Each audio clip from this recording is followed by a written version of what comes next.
A win today might be the perfect Hollywood ending. That's what makes this place so much fun and so exciting.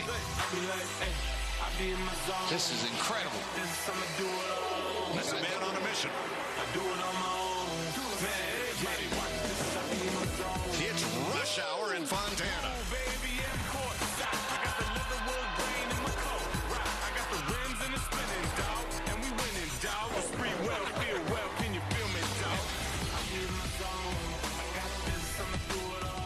From Southern California, it's the Auto Club 400 on Fox.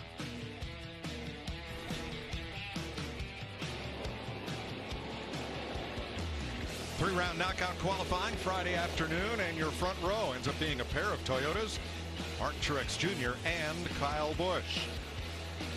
Have a look at our starting lineup on the pylon to your left. What do you say we dial up that guy going for 4 in a row? Hey, Kevin, this is Jeff up in the Fox Sports booth. You got me? 10-4, man. Well, man, all eyes, everybody's focus is on you. 3 in a row, now going for 4. Can you treat this like a normal race, or does the pressure of that 4 in a row and history, making history, really weigh on you? I don't think it's really weighing on us. I think it's inspiring us, to tell you the truth. I think when you have an opportunity to do things like we're doing and have the opportunity to be a part of history in this sport, you know, it's something you want to capitalize on. So it's been very motivating. Obviously, the guys are doing a great job. You know, Busch Beer Ford has been a great start to the season. But this is a place, obviously, for me, I love racing at because it's so close to home. So winning here would be pretty special. All right, well, you're starting 10th. Give us a prediction. How many laps before you're going to be up there leading this thing? You guys looked so good at practice yesterday. Yeah, you know, this is a tricky place. You know how it is when you get in traffic and you've seen, you know, where everybody wants to run. So we got to find somewhere to run that everybody else doesn't. Hopefully we can make some good time without being super abusive on the tires. So that's the key, is trying to make time but not tearing the tires up. All right, well, thanks for talking to us. Good luck. Thanks, man. Now, a lot of fast cars did not get to qualify Friday. They didn't get through inspection. They'll be coming from the back. Let's talk to one of those. Yeah, Denny Hamlin starting 25th. Denny Hamlin, it's DW. Got me there, buddy. 10-4. Hey, man, starting a little deep in the field, but so far it seems like it's been a Stewart-Haas versus the Gibbs teams. What are you looking for today, pal? Well, we're obviously deep in the pack, but I'd like to try to get somewhere in that top 10 by the end of the first stage. And work our way from there. I thought we had a top 5 car in practice. You know, a little bit better than that in the long run. So just get our car to take off on good on restarts. I think we'll have a pretty good day. But you like this racetrack? You've had mixed results here. How do you feel about your car and today? You're really, the results show exactly how good we've run at this racetrack. I think this has been one of our better tracks really for the last 7-8 years. Even the results don't show, but you know, it's one I'd really like to win at for obvious reasons. You know, I'd like to check it off the box and see what we can do today. All right, my friend, good luck, and maybe you can check that box today. Denny Hamlin starting 25th. There are still a lot of early VWs in Southern California, but there's only one, Vince Welch. Well, thank you, Mike. You know, a year ago, Martin Truex Jr. dominated much of this race, but he stayed out for a late caution and ended up 4th. Well, Truex and the 78 team strong again this weekend. They won the pole on Friday, but there's been some room for improvement in their long-run car. Were the changes made for today the right changes? We're about to find out. Matt Yoakum. Vince, probably the best Ford in the field without a 4 on the side this season has belonged to Brad Keselowski. Now, this weekend, they struggled somewhat due to the new left side tire. It caught them off guard, but in the final practice, final run, they hit that sweet spot. They feel like they've dialed in that 2 car. Expectations are for everyone to go up high. They're hoping to work the bottom down in 3 and 4. Jamie? Well, Matt, Chase Elliott finished 3rd a week ago at Phoenix. It was his best finish of the year, and Hendrick Motorsports as well. But they failed post-race inspection. They were hit with a big penalty. Well, they got here on Friday, and they were one of those 13 cars that failed pre-qualifying inspection. As a result, he starts 31st. His crew chief, Alan Gustafson, though, told me today is back to work. We think we're a top 10 car, and in order to get there, we're going to have a lot of patience and give it a lot of time. Larry Mack? Jamie, things are going to be very busy on this racetrack, but trust me, they're going to be busy on pit road. The lap times slow down so much here. Every time the yellow flies, those pit crews, 4 fresh tires for their driver. Let's take a look at our race analysis now. 200 laps, 400 miles we're going to go. The stages 1 and 2 are 60 laps each, 80 laps the final stage. Pit road speed 55, fuel window 44 to 48 laps. The grip level of 1 like driving on ice. Now going to the rear, we have 4 drivers. Daniel Suarez, a practice crash, a backed up car. Gray Galding, an engine change. Michael McDowell, rear gear change. And Alex Bowman, an engine change. Actually, in final practice, Alex Bowman in that 88 car broke a valve spring. Let's use our Ford Performance car to show you about the valve spring. There are 2 per cylinders, an intake and exhaust. And this is only a 400-mile race, but the engine guys are very nervous about these valve springs because of these long straightaways, over 9,000 RPM. So they really are the weak link in the valve train. And Mike, that's the reason a lot of engine guys put fresh valve springs on this morning. Yes, sir. Thanks, Larry. Kevin Harvick, the big favorite, will roll off 10th. So that's 5 rows behind the 2018 Toyota XSE pace car that leads the field. Now, the reason for Harvick being that far back, he won the first 2 rounds of knockout qualifying. He was fastest. But you see those seams, those dark black lines between the courses of asphalt?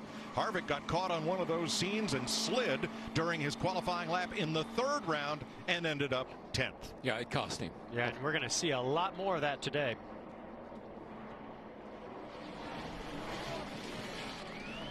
Look how wide this racetrack is. The start and the restarts are going to be wild today. You must hold station till you get to that line, and then it's on. It is on, and it gives a whole new meaning to fanning out, because we're going to see a lot of that. I know everybody's anxious, everybody's excited. I know I am. Best part of the race for me, I love it when that green flag goes in the air and boogity, boogity, boogity. Let's go racing, boys!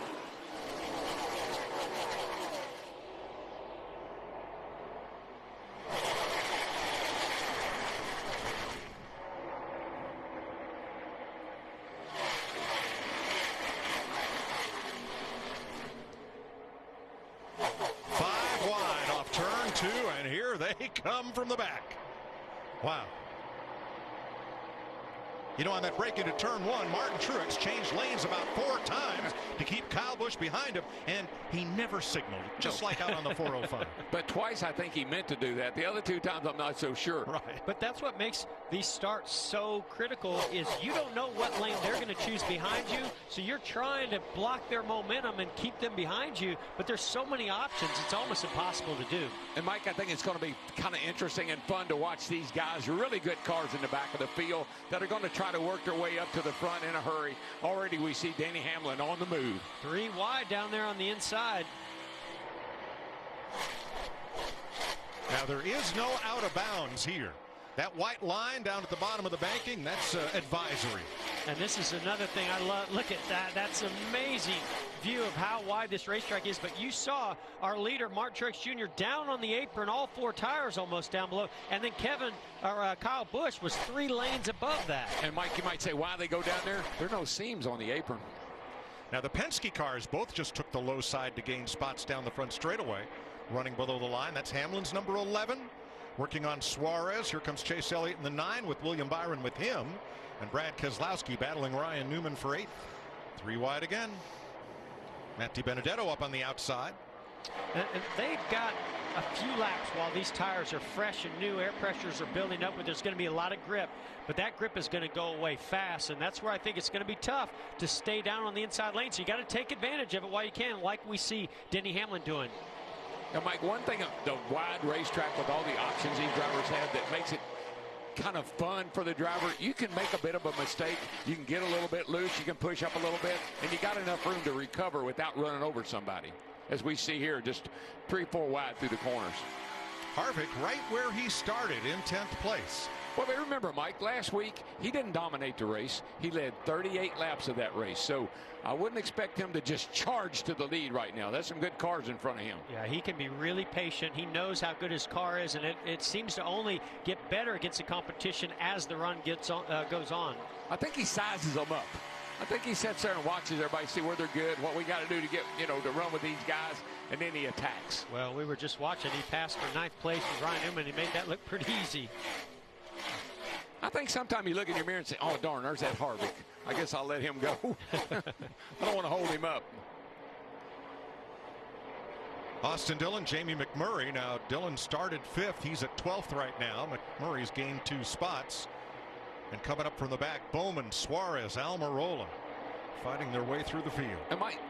It's no more fun than when you're in everybody's head and everybody's calling in saying, hey, where's Harvick? What line's he running? What's he doing? That's when you're having fun if you're Harvick. Well, Bowman's having a lot of fun because he's gained 15 positions since the green flag. He likes only 5 laps. He likes his new engine. I think he was pretty good in practice, and then they had to, cut it short because of the engine change. But that's a kid we all expect to win a race for too long. 8th and 9th. This time Keselowski stays high in turns 3 and 4. Now, what impressed me so much about that move that Kevin Harvick made is usually the top group has the momentum off the corner and can sort of do a crossover on you. But we saw there, Kevin Harvick made that pass look pretty easy. Obviously, Mike, if you can run the bottom, it's the shortest way around the corner. But the problem is if you can carry speed off the corner to complete the pass, Harvick was able to do that with ease.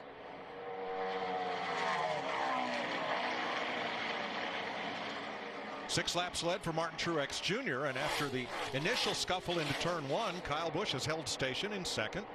Half a second back with Erik Jones 3rd. Here's 6th place.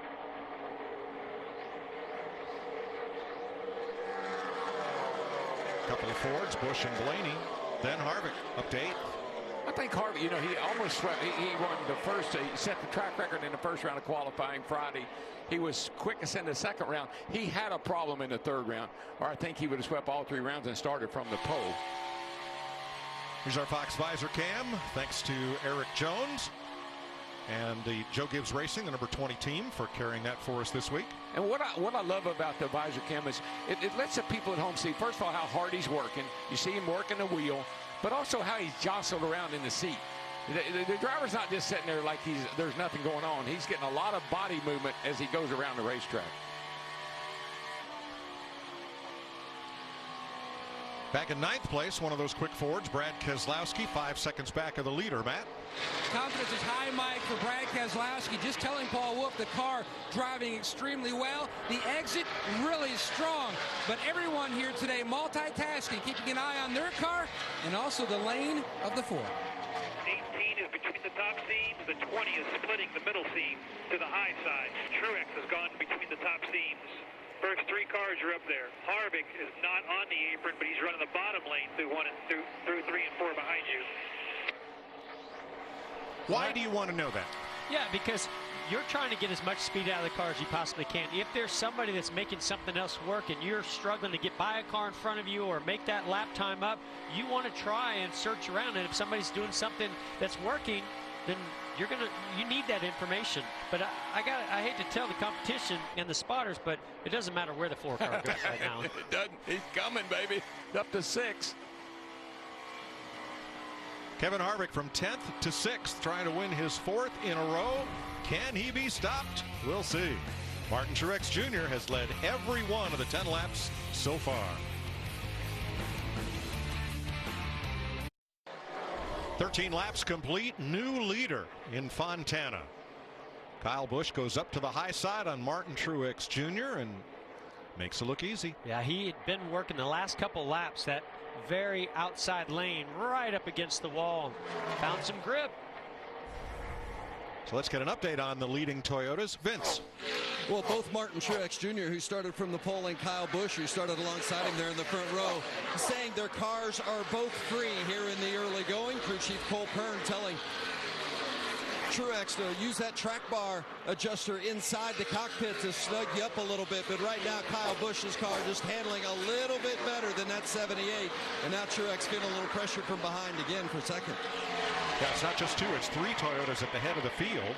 Last year's Rookie of the Year from Michigan, Erik Jones, running 3rd. 3 seconds off the lead. What would it mean to Eric to win a race in the Monster Cup Series? I think for me, the second season, I think the playoffs are really something we need to make this year. I think last year we definitely should have made the playoffs, had a few things going a little bit differently. So this year, making the playoffs is huge for us, as well as contending and trying to win a race. I'd love to get our first race win this year. I think we have a great shot to do it. A lot of people think that will happen in 2018. A lot of all these young guys really have a great racing mentality. They understand racing. They understand their crew, their car, what they need to do to win. They work hard at it. Eric is a great kid, and after a year last year under his belt, he's a guy I think that I would put a circle around to win a race this year early on. Company's coming. And we just see Larson moved ahead of Eric Jones off of turn 4. And there's Kevin Harvick, still 4 seconds back of the lead. Jamie? Kevin Harvick, what a weekend he has had already. Started 10th here, up to 5th. Crew Chief Rodney Childers, even though they were fastest in the first 2 practice sessions, they felt like their tire fall-off was just too quick, and they also needed to turn better. So he felt like the end of practice yesterday, they made it better. He felt like they had better drive off than anybody else, off the corner that is. And this morning he told me they didn't make any adjustments. Kevin Harvick saying a little bit tight into 3. Clint Boyer battling Jimmy Johnson for 20th position. Yeah, he's really not moved up through the field the way I thought he would. We've seen where Stewart-Haas Racing's been so strong among the entire group. And I thought Boyer was one of those that was really going to shine this week, but maybe a few adjustments before they could do that. Yeah, I know the fans maybe didn't tune in for qualifying, but everybody started today on equal tires. Sometimes the tires are, you have to start on what you qualify. Somebody in the back's got new tires, give them advantage. Today, everybody was on a level playing field. I think that's why we haven't seen somebody storming from the back to the front. Everybody started on brand new tires today. Eric Almirola all in the top 10 at Phoenix for the first time. In fact, you look at what happened on the last lap of the Daytona 500. Had Almirola not gotten walled, Stewart-Haas would have won every race this season instead of just 3 out of 4. And Jeff and I were talking about that this morning. We were down on pit road there for a little while. We were kind of walking by the cars. Just think, the Ford is the oldest car here. Toyota has a new car. Chevrolet has a new Camaro. I think it's helped these Ford guys refine this car till they get every ounce of performance it has. Yeah, the way that NASCAR's inspecting the cars this year, I don't see where Ford has really lost anything. If anything, maybe they've gained. So Kyle Busch, Martin Truex leading in Toyotas. Kyle Larson's Chevy in 3rd, and Kevin Harvick now 4th in his Ford.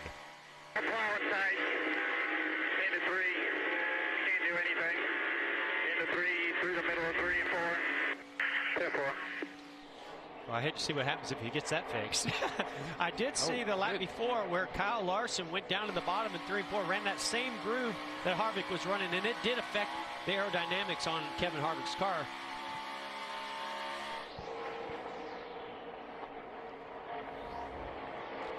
Been a long time since anyone but Kyle Larson has won on a 2-mile speedway in NASCAR. It's been 5 races ago, in fact. Kyle Busch, Martin Truex, Kyle Larson, your leaders.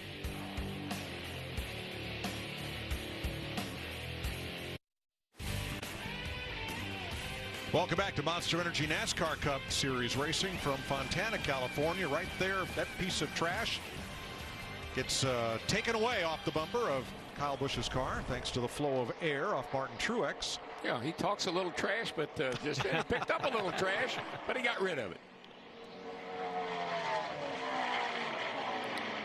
Kyle Busch with a 1-second lead over Martin Truex, and even though we've all been saying Kevin Harvick is the prohibitive favorite, our computer model, Bernie, really likes Kyle Busch today, making him the pick over Kevin Harvick. Pole sitter Martin Truex, Austin Dillon, who's had a pole here and great success, and Denny Hamlin are Bernie's top 5. You see Joey Logano on pit road in the 22 car. What these teams are going to do, even though they can go 44 to 48 laps, Mike, they're going to split this stage in half. And I think with Joey coming to pit road, you will see an epidemic. You cannot stay out there on these older tires. Vince? Well, the issue with Logano, he said it's just too tight, and when he raises the track bar to help the tightness, it hurts his exit. So it's going to be a 4-tire change, air pressure adjustment as well in the 22 of Joey Logano, looking to take that tightness out of that 22 machine. So he's the only car to stop at lap 26. Kevin Harvick. Yeah, Kyle Larson for third. Kevin Harvick took advantage of the 0-0 slowing of Jeffrey Earnhardt, was able to make that pass on Larson. Some more cars coming to pit road. Yeah, this looks like Newman and Austin Dillon, teammates at Richard Childress Racing. Matt? And Mike, you're seeing a lot of cars entering that box like Larry Mack talked about.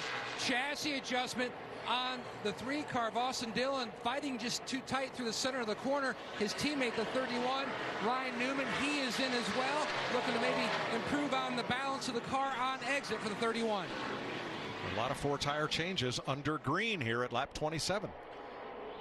Now, we saw this last week where the 18 of Kyle Busch stayed out longer than some of the other competitors. Now, this track this weekend, you're going to have a lot of fall off and lose a lot of time. Jamie? Kevin Harvick going for a 4th straight win. He gets that clear tear off for better view. A 4-tire stop here said he just can't do anything between corners 3 and 4. Vince? 78 of Martin Truex Jr. has just been a little bit too free today, so they're going to make a 4-tire change, air pressure adjustment as well to help the pole winner. The 20 of Eric Jones in also. They have been really happy with this race car, a top 5 to 10 car all weekend long, they feel, and they'll be disappointed if they don't get that kind of result today. So here comes race leader Kyle Busch to pit road, 3 laps into this green flag pit cycle. Matt? And the 2 of Brad Keselowski, his pit road. Jake Ciminera seemed like a lifer at Joe Gibbs Racing. He has migrated over to Team Penske. Changer there on the back. His face slips coming around the back of the car. Doesn't waver, hits those lugs. A nice kick of the tire back to the wall. Vince, the car too tight on exit. Clean pit stop so far for the 18 of Kyle Busch. He said he just started losing the rear on exit, so they made a slight air pressure adjustment, Jamie.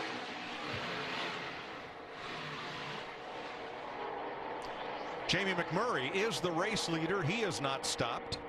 Neither has Ross Chastain or Cole Witt. But among the contenders, here's McMurray now to pit road, and that will complete this green flag pit stop cycle.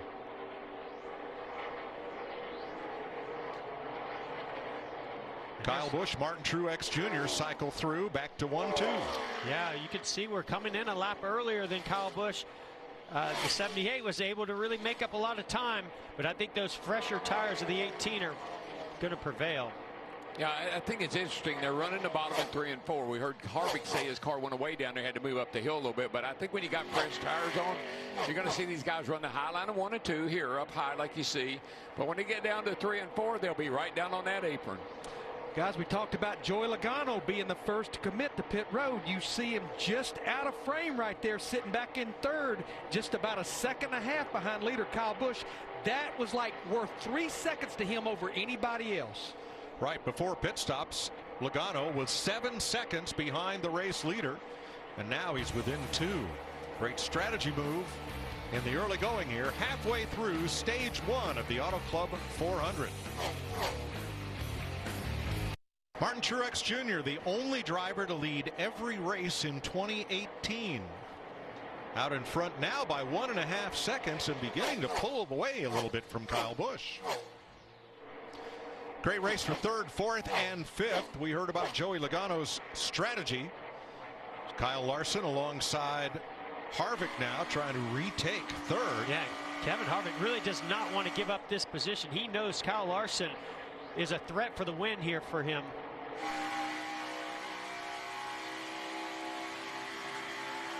You can see that side draft pulling the 42 Larson back ahead of the 4 Kevin Harvick. He's going to go down to that apron and see if he can't shortcut this track and jump up in front of Harvick. Harvick has the momentum though off of turn 4. 3rd place. Can Larson shut the door? No. Plays it conservative. It's just when you get up high like that, Mike, you just have so much speed coming off that corner. You're down on the bottom like Larson was. You slow the car down a little bit, pinch it down. Larson tried to drive in really deep into the corner into turn 1, got loose underneath the 4 of Harvick. Love this battle. Well, let's go back 3 laps when this all began with Joey Logano Well, remember, Joey Logano had short pitted, so he had about 4 or 5 more laps on his tires. He's starting to lose a little bit of grip, and these two are coming strong behind him. And look at the run that Kevin Harvick has on that outside. Woo! Woo! Elevator move, top to bottom, boys. Close. Yeah, I think Joey Logano's strategy, short-term gain, long-term loss.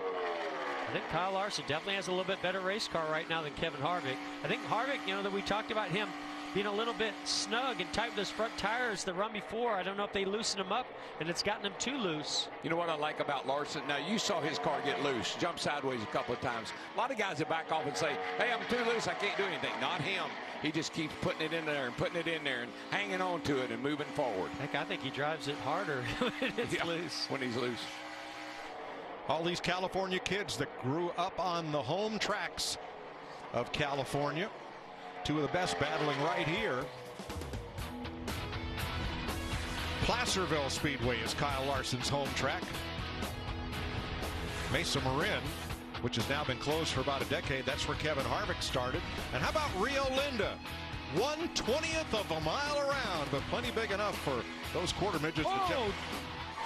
The contact between Larson and Harvick. Wow. All of that. Boy, that's done a lot of damage. What the hell is he doing there? No idea. He just drove right in the side of us. Caution is out.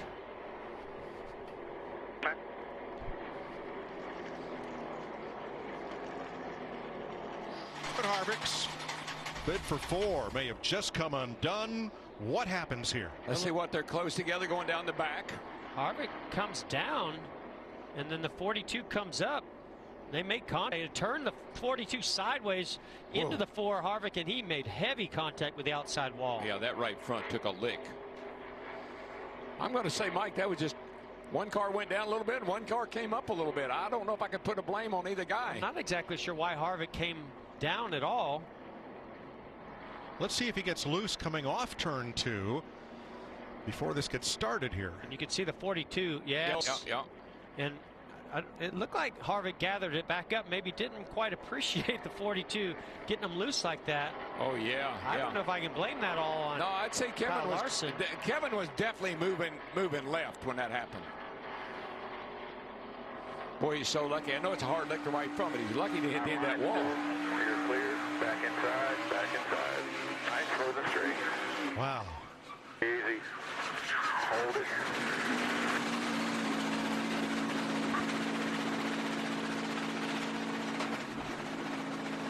Pit road is open under the first caution flag of the day. Matt. Keselowski pits in the 5th position. Said the car was excellent. Really didn't know what else to tune on to make it any better here on the 2. Jamie? Kyle Larson in the 42, they did have a fender rub. They'll take some tires here, but minimal damage for him, unlike the 4, Vince.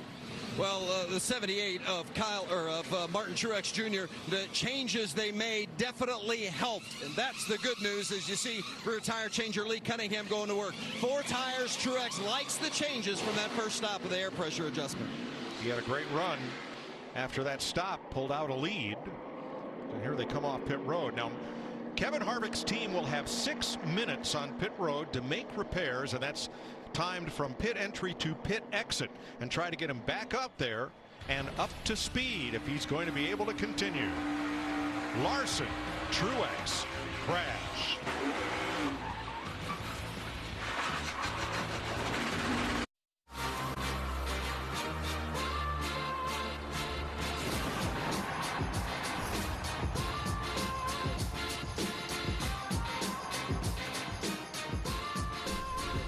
.41 laps complete in Fontana. We listened in to Kyle Larson and his side of the story.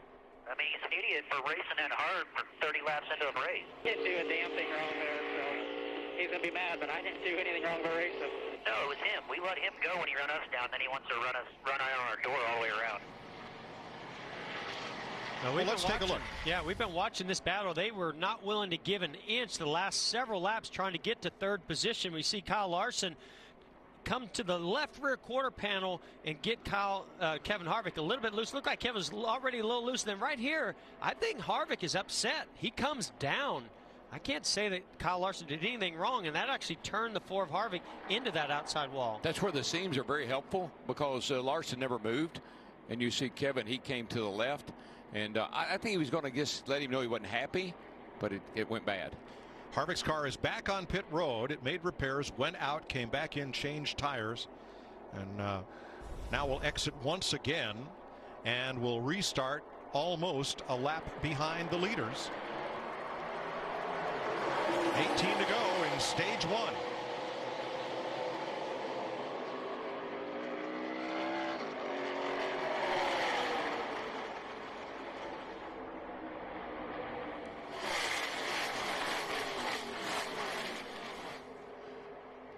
Three wide again. It's going to be like that on every one of these restarts. Chase Elliott down to the inside. So is Brad Keselowski, trying to move up into second. It's going to be about an 18-lap shootout to the end of this stage. Kind of interesting. You got the Toyotas against the Fords. It's the 2 Fords of Penske, though, that are up there. And Brad Keselowski trying to get around Kyle Busch. Didn't quite make it.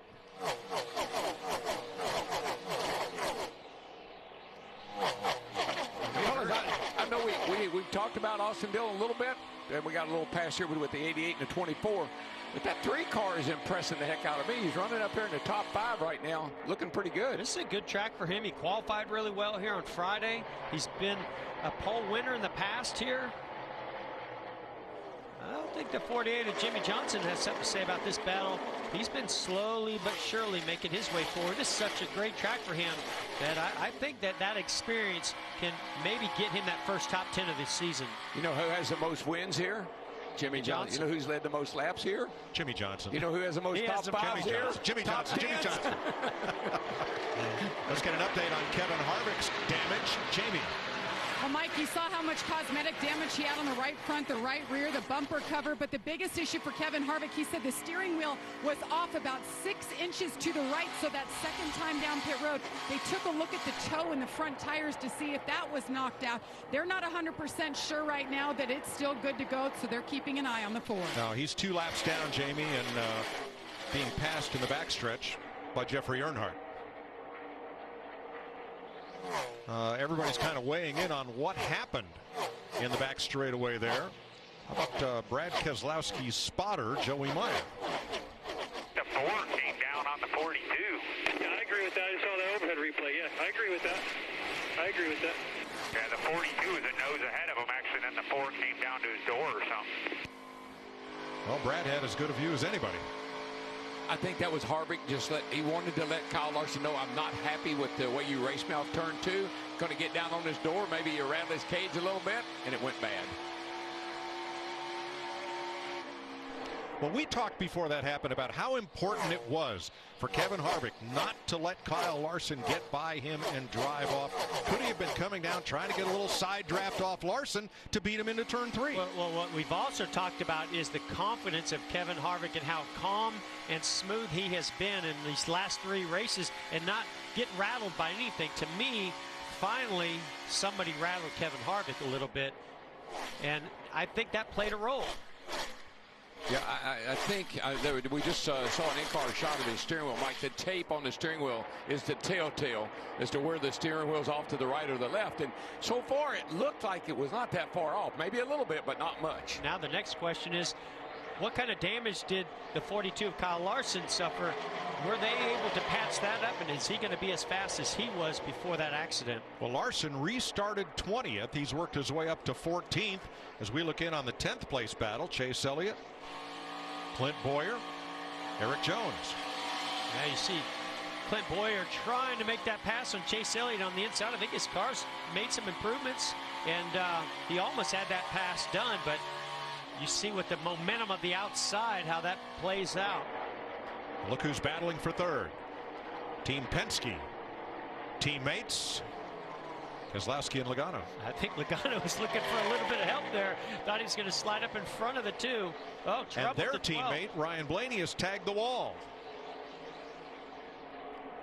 It's so easy to do here when you run right up next to it, and particularly off turn 4. And remember those seams, how easy it is to get your left sides or right sides on one of those seams and lose the back of the car.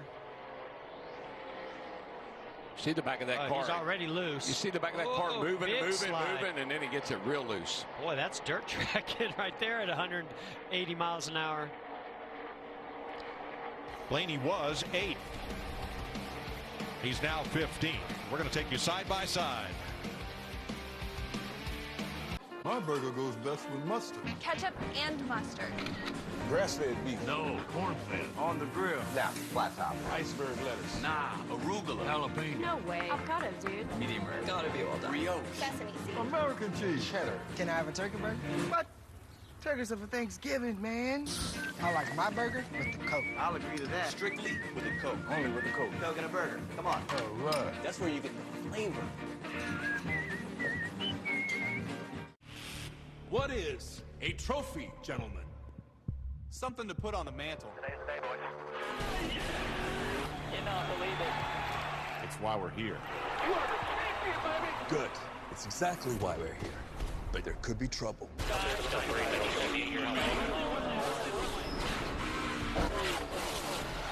Now get out there and grab yourselves a trophy.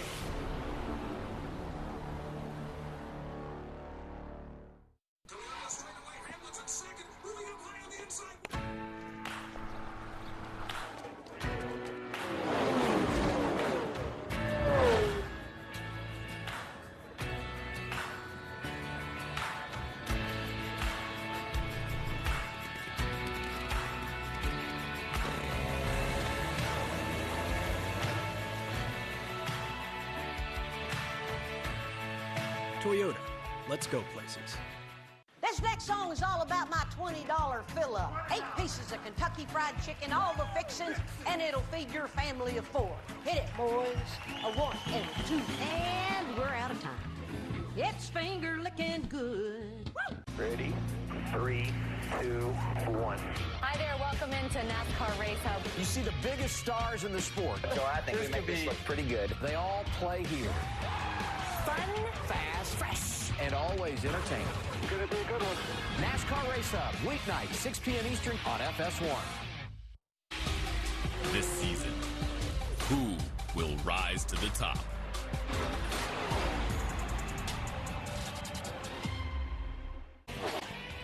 Best race on the track with 8 to go in stage 1. Back here at 15th, Denny Hamlin just ahead of Paul Menard in the 21. Daniel Suarez in the 19. And then right behind that, the Hendrick teammates are going at it too. Martin Truex now up 3.5 on Kyle Busch. I'm so impressed with Cole Pearn and Mark Truex Jr. They faded a little bit to second at the beginning of this race. They made some adjustments. I think their car's a little bit loose. They made some air pressure adjustments, and boy, they are checking out on Kyle Busch. Hey, look at his lap times. He's 3/10 quicker than the second place car right now of Kyle Busch every lap. That's a lot of tenths. 3 on a racetrack.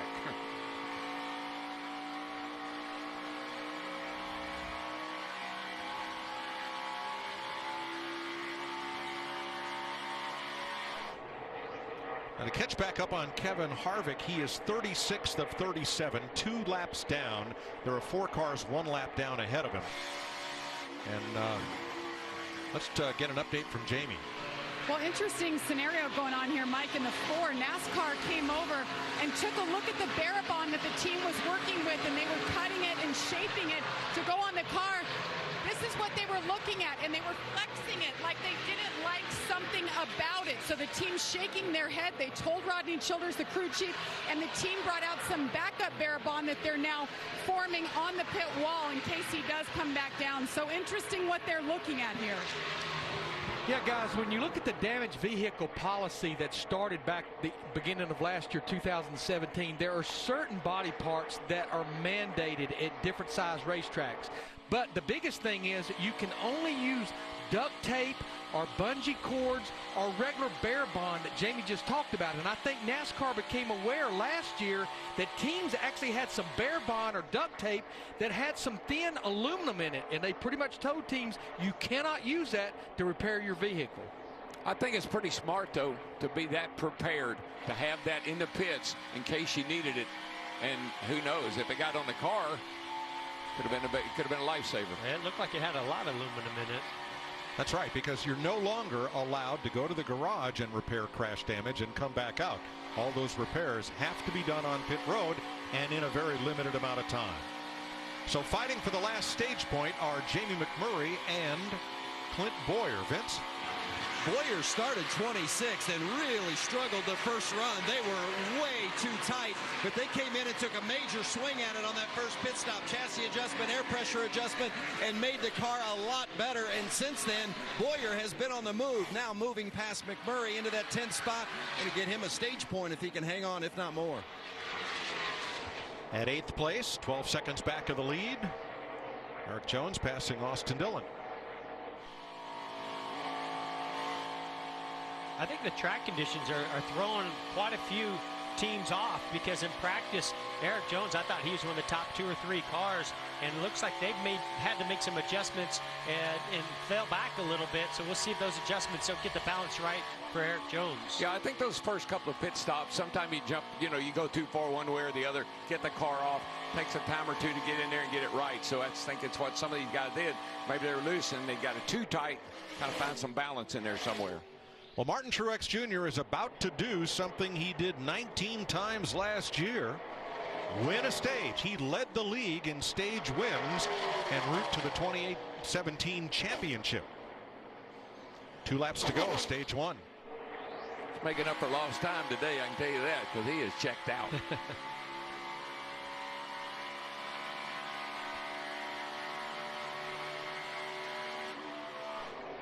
Mike, you see Jimmie Johnson here in the 48 car. I know we still have a lap and a half to go before the end of stage 1. If he can stay in the top 10, this will be the first stage points that Jimmie Johnson has scored in 2018. Wow, that is unbelievable.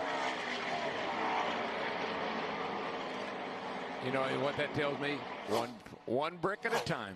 They're working their way back. Well, Johnson looking for his first top 10 finish in the last 10 races. Final lap, stage 1. Truex up by 3.5, almost. Logano and Keselowski 7 back of the lead.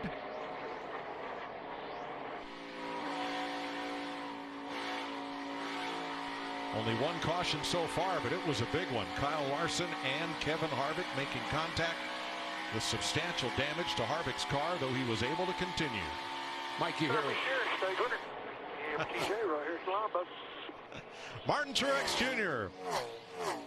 wins stage 1 for Furniture Row Racing from Kyle Busch, Joey Logano, Brad Keselowski, and Jimmie Johnson. You can hear them pedaling off the corner over there. The cars are ready to come on, Denny. Here's a good move on his part. Look at that. Good job. And Denny Hamlin stole that final stage point from Austin Dillon. Caution is out to end stage 1. Defending series champion and today's pole sitter, Martin Truex, on top. Stage 1 ends with a familiar face out front, Martin Truex Jr. 19 stage wins last year, but it has taken until now, race 5, to get his first stage win of the season. Pit road will open this time. Ross Chastain will get the free pass. That'll give us 29 cars on the lead lap when we begin stage 2. So Cole Pearn's crew that won last year's championship ready to go to work. There they are. See the patches on the uniform, 78 PC2. That kind of identifies each team member. They'll have a number on their uniform. Road crew is RC, and pit crew, over the wall pit crew, PC. NASCAR limits the number of people over the wall and the number in the garage for each team. That's why they are numbered beginning this year. Pit road's open, Matt. Mike, Penske Ford's running 3rd and 4th. Brad Keselowski in the 2 car. The previous runs, it didn't really know what to do to improve the car. It was so stout, but it had started to go away. He lost a little bit on entry and as well on exit. They waved off doing a chassis adjustment. Instead, Keselowski will start the track bar down a 1/4 inch. And Seminara slips one more time from that brake dust, Jamie. And Kyle Larson worked his way up to 6th, but since the damage with Kevin Harvick, he said he was working the track bar up in 1 and 2, down in 3 and 4. A big wedge adjustment to help that in 4 tires, Vince. Significant changes in the 78 by crew chief Cole Pearn overnight, and they have hit the sweet spot. And then an air pressure adjustment on that first stop made it darn near perfect. No changes and 4 tires this time around, and Cole Pearn is clearing away. Wow, 3 wide coming off pit road. Joey Logano picks up 2 spots to be the first car off pit road. Here's your race off. About half a car left. We say we dial up our stage 1 winner. Hey, Martin, this is Jeff. You got me? Let's try it again. Hey, Martin, this is Jeff up in the Fox Sports booth. You got me? Yeah, I got you, Jeff. Oh, buddy, I mean, you probably got sick and tired of talking to us last year. You won so many stage wins with 19. Hard to believe this is your first stage win of the season, but it looks like Cole and the boys down there doing a great job on pit road. Make some great adjustments. How's it feel? Okay. Uh-oh. We won one, so it feels good to get our first one of the year. We've been solid and been consistent, but we just been kind of searching for that balance and that little bit extra speed. So I feel like we got it today. See if we can keep up with it here. Well, it looks like you got the bounce just right now. Good luck the rest of the way. Yeah, thanks, buddy. Have fun up there, guys. Martin Truex Jr. wins stage 1 for Furniture Row Racing. We move on to stage 2. Getting ready for the restart for stage 2. Martin Truex Jr. stage 1 winner. Let's go to Jamie Little at the eBay Motors pit box.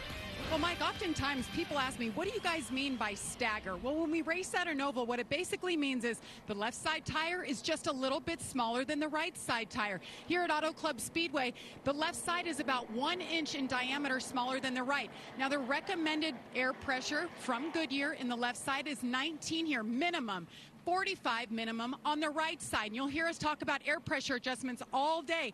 They want to adjust those to air temperatures in these tires to help overall grip. And by the way, our cars at home, you're about 32 to 35 PSI, so quite a difference between these 2 tires. Yeah, but at home, I hope you're the same left side to the right. I hope you're not setting stagger for your morning commute based on left turns versus rights. Unless you're like me and you make only lefts all the way to work. They're your stage 1 point earners on the left as we approach the Geico restart zone. Whoa, boy, the 78 didn't get a very good restart. Spun the tires, cost him.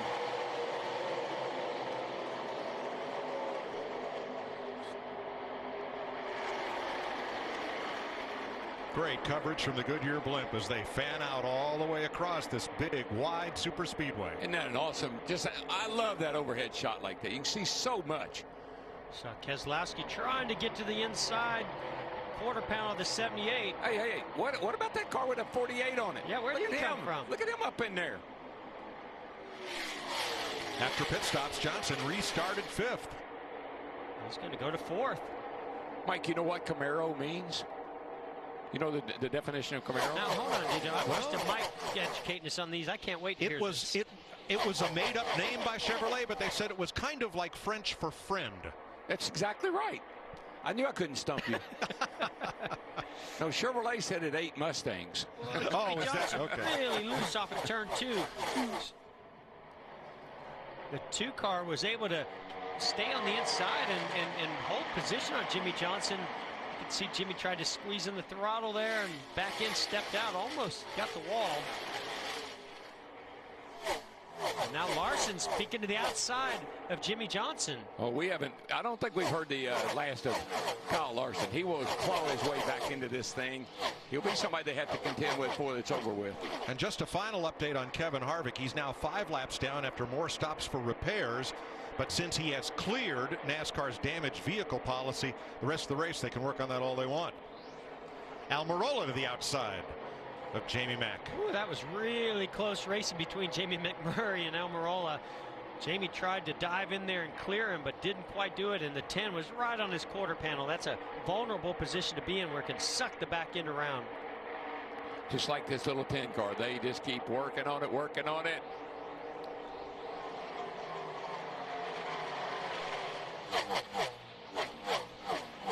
And And just remember his crew chief School upset the #1 seed in the tournament.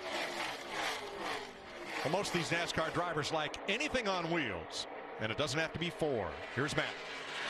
Mike, it's become a West Coast tradition for Jimmie Johnson, a number of his cycling buddies that work in the Cup Series garage, to go cycling here when they come to Southern California. They left Ontario on Thursday and climbed Mount Baldy to an elevation of 6,500 feet. Snow and freezing weather kind of halted the climb there, but obviously, even though it was cold, great views and a good time had by all. They probably killed about 4,000 calories on their little journey. A great ride.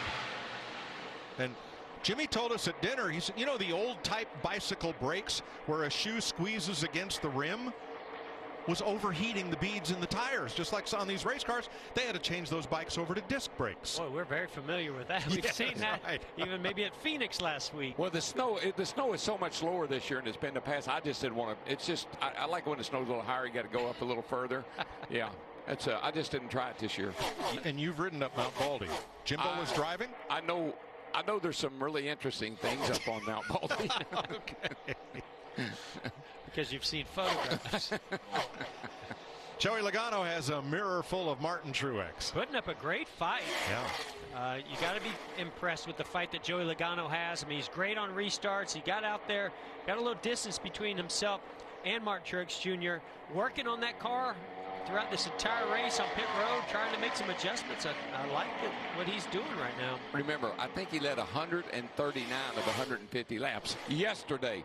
So he knows this racetrack pretty well right now.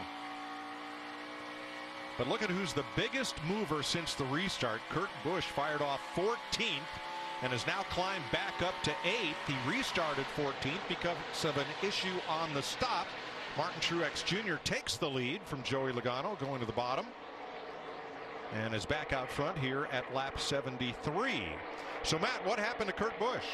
Well, the issue took place on the front of the car, Mike. Shane Papala, the front tire changer, when he went to go hit the lugs on the right side, he started to lose power in the gun, but he was able to complete the stop on that side of the car, went to the left side, got 4 lugs taken care of, and then the switch went to the reverse, and it started to take the lug off, lost time, got it back on, but the net loss was 8 spots. Third place, Kyle Busch under Brad Keselowski. Really impressed with the way the 2 and the 22 are running today. This is a really good show for them. And the 18 is certainly in the hunt as well. Vince? Yeah, the 18 of Kyle Busch, he started on the front row, but they just haven't been able to find the sweet spot so far today. Said the nose doesn't want to go anywhere, just not happy with the handling of this car. That was worse. Lost 1.5. Yeah, every time I turn off into the corner, anywhere, anything, the nose doesn't go anywhere. It stays straight. A little frustration out of Kyle Busch. You know, and we talk a lot throughout the whole weekend about you're searching for balance. You want those front tires to grip just as good as those rear tires. Right now, they're going to have to try and find some front grip for Kyle Busch. Truex the leader, Logano second, and Kyle Busch 2.2 seconds back in third. All right, so we just got done with our third stop of the day. My man Darrell out here cleaning up the pit stall. It's been a pretty solid day so far. Got to keep it up on the track, keep it up at pit road. Keep getting after it. Get your tickets, baby. Come on. That's our new Fox Procast. Thanks to Richard Childress Racing for allowing the crew guys to play with that. That's Paul Swan, their jackman, who was a middle linebacker at Bowling Green State before going over the wall in NASCAR competition. His driver, Austin Dillon, currently 16th. Yeah, Swan, if you got a problem, I don't care what it is. I got 2 hands. I can help. That was Billy Swan, by the way. We knew you were going somewhere with that. You needed to know that. Chase Elliott up to 16th. Pretty good rebound from Friday when none of the Hendrick cars got to qualify. Elliott now 16th, Bowman 15th. William Byron is in the top 10, and Jimmie Johnson currently 7th. Now we've definitely seen Hendrick Motorsports make some improvement with speed this weekend. Seeing it right now in the race. Certainly with Jimmie Johnson also moving forward. I think they've got their short run speed really good. It looks like Jimmy's car's really loose on the exit, so they're going to have to work on what they can do to make that car last over a longer run, as Denny Hamlin has just passed him a couple laps ago for 6th. Currently 7th. This morning, in front of the Mariachi Band stage, Daniel Suarez was giving an interview in answering each question in English and in Spanish, and he had a huge crowd there, and they wanted to hear about what happened on Friday in practice. Well, really loose is what happened. I wrecked. Went to a backup car. Jamie has an update. And he was practicing qualifying in that first practice, and his heart was broken. The team told me he really reminds them of Matt Kenseth. He takes care of his equipment. In fact, that was the first backup car now that he's had to go to in a year. So this car, though, has been good this weekend. He said he's just really tight this run, but what a rebound for him. Started 30th, and he's up to 14th now, Mike. I heard fans ask him, what hurts the most after a race? He says, my neck, every Monday morning. Yeah. Oh, I got a sore neck. And just think, they got those huge headrests that they can lean on now. Yep. And even with that, I think we saw with the in-car cameras, we see the beating the driver takes in these cars. I think people think they're just riding around here like it's a Sunday drive, but the driver is getting abused a lot, particularly on this racetrack. Now, if I had to guess what Suarez might have said to the crowd, ruina. I think that's Spanish for wreck. Oh. Or crash. Or ruin the car. Or ruin the car, yeah, that makes sense. 82 laps complete. Let's go back to 23rd place and check in on Bubba Wallace. Vince? They finished second at the Daytona 500, but it's been of a struggle since for this 43 team. And Bubba Wallace right now, as you said, Mike, in that 23rd position. They just haven't had the grip that they've been looking for. Remember, still a work in progress. Just the 9th Monster Energy NASCAR Cup Series race for Bubba Wallace. Working with crew chief Drew Blickensderfer. A lot to learn for both crew chief and driver working together for the first time, and they're gaining on it, but it's going to take a while. Yes, they are, Vince. And that relationship got tested last week. Bubba started singing in the car down the backstretch. They told him to knock it off. Well, here's Bubba's take. I thought we had a pretty good race car last weekend. Make up my own little tune and have some fun with it. Obviously, the crew chief didn't like it too much because we lost a little bit of time. We lost 2 tenths trying to sing down the front stretch, so let's not do that the rest of the day. Whatever, trying to keep it lighthearted in here. 10-4. Who knows if it was actually the singing that translated to that. From what I heard from the crew chief, Drew Blickensderfer, he's fine if he sings, but gain 2 tenths. Don't lose 2 tenths while you're doing it. There you go. We're closing in on halfway of stage number 2. Does that mean pit stops are in the offing? And soon? Find out when we get back. 87 laps complete. Kyle Larson's in. Jamie. Larson had said that he has a vibration from the time they put that set of tires on, and he had radioed to his crew about 2 laps ago. Guys, it's getting worse. I'm going to need to come. On the flip side, though, he said the car is handling much better now than it did earlier. But remember last week at Phoenix, that 42 car, remember he was complaining about a vibration in the right rear, and we saw it, and he spun the car out. So I think he's a little gun shy today. Joey Logano's in. Matt? Kurt Busch 10th last week in the 41 car. He said the car loose on entry and needs help, especially on exit. Vince? The 22 crew, Joey Logano, has been spot on today, and the car's been pretty good as well. But right now, just too loose on the throttle as he tries to drive off. That's where they need to improve it. The 14 of Clint Boyer in as well. 4 tires and an air pressure change, Matt. While the 88 of Alex Bowman's service has already been completed on his Camaro, he said he just needs more help with front turn. Meanwhile, Denny Hamlin's in. 2 stops ago, Denny Hamlin overshot his pit, lost 10 spots. They gained 5 back on the last time. He says it's just too tight on exit.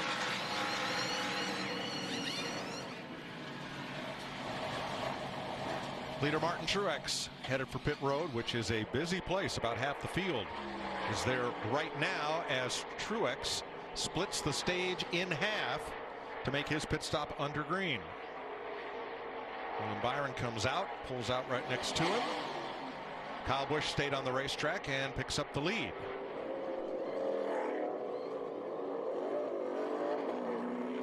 There's our Fox rail cam on the outer pit wall following Truex all the way down to his stop. Vince. Yeah, and having to dodge some traffic there as cars were exiting pit lane as Truex was trying to get into his box. Since an early air pressure change, they have really hit on it with this 78. No changes here, just 4 tires. So that leaves Kyle Busch, Jamie McMurray, and Ross Chastain out on the racetrack along with Ryan Blaney. Everybody else has made this stop, pretty much splitting the stage in half.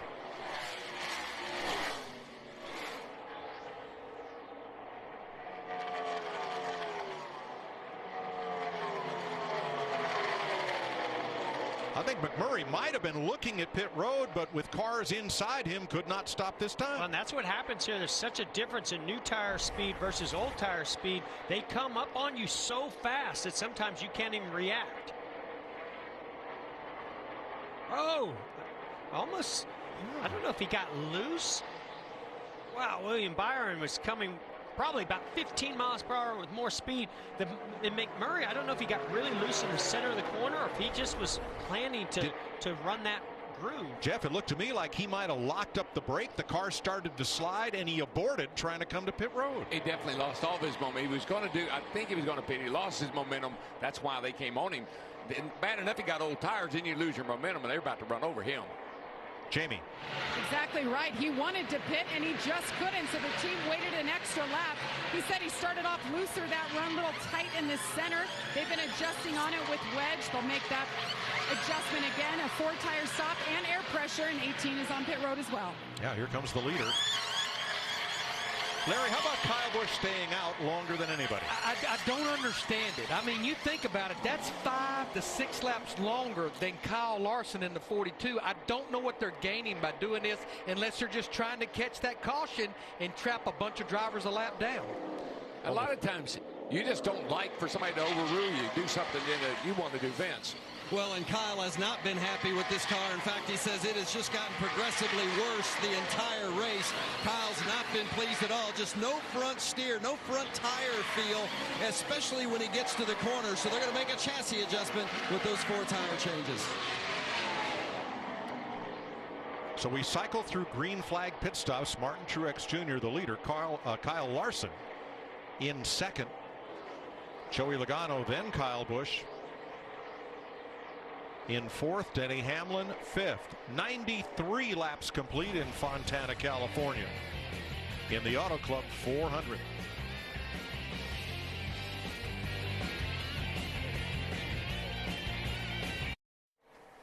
Monster Energy NASCAR Cup Series Racing Auto Club 400 is sponsored by Monster Energy, official sponsor of NASCAR. 97 laps complete. Martin Truex Jr. in the lead over Kyle Larson by 5 seconds. Joey Logano 5.5 back, and Kyle Busch staying out longer cost Kyle Busch, well, looks like about 3 seconds over where he was running behind Martin Truex at the start of this. Well, let's take a look at those green flag stops, our Xfinity fastest pit stop, and you see right there Joey Logano 13.7, Chase Elliott at 9 13.8. And honestly, I've been watching the 22 crew for Joey Logano. They have been right there in the high 13s, low 14s all day long, and that means a lot when you're talking about green flag pit stops. And you know, you were talking about the 18 staying out there a little bit longer than everybody else. Just remember, we think in terms of tires. They may be thinking in terms of gas mileage. They may be thinking about how do we get ourselves in a window to make it to the end when maybe no one else can. So there's a lot of factors that go into staying out. And the other part is you may not want someone dictating to you what you should do. Yeah, and I would also agree with Larry that staying out those extra laps, if you're not going to go a lap down, there is a chance that you could catch a caution and get quite a few competitors a lap down. Look at this wild action down the back straightaway. They just about got twisted up there. Well, Keselowski 5th there, Hamlin 6th, as you watch from Ty Dillon's onboard camera. So, Mike, one more thing. We have Bernie, and we rely a lot on him, and he's been pretty accurate. Those guys in the pits down there, They got a very similar situation that they rely on. Trends, things of that nature that they look at when they make calls. That's right. They have computer models, too, that do a lot of predicting of what could, should, or would happen.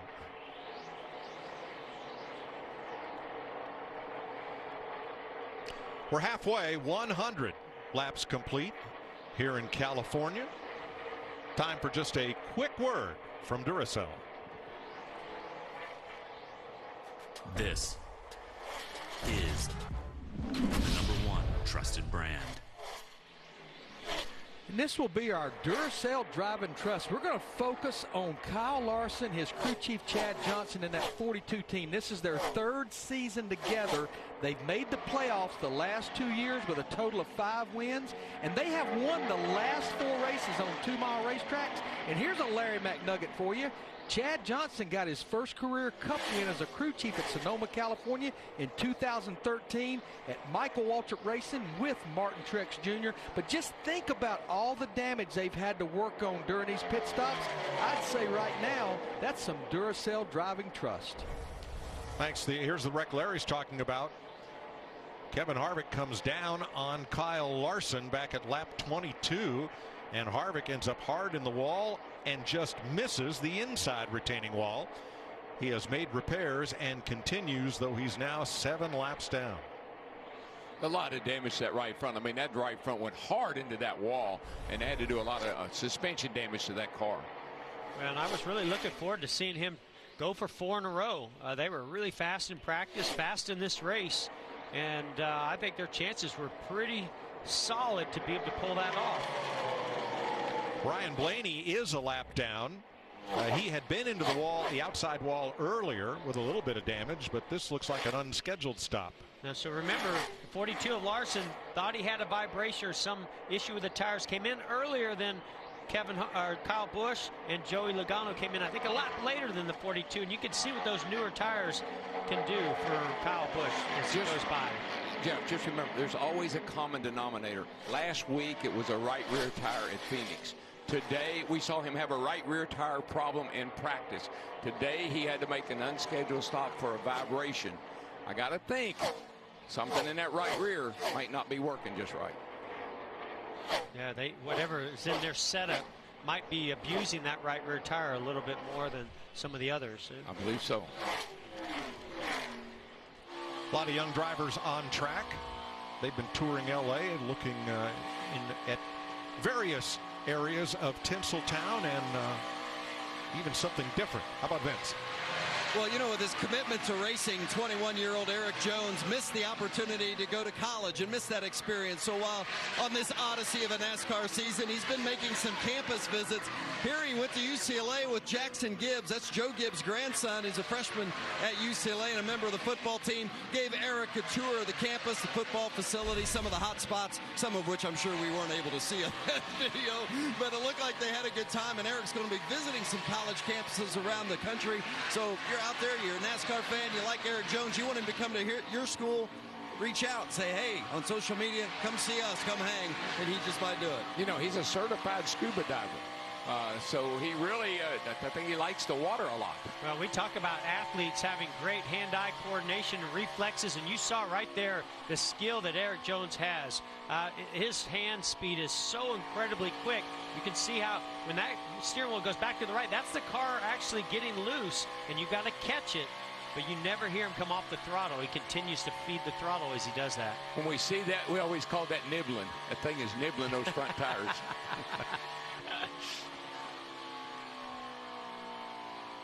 About 2:04 into the corner there. 14 laps to go in stage 2. Martin Truex out front by 7.5. We're going to go side by side for you.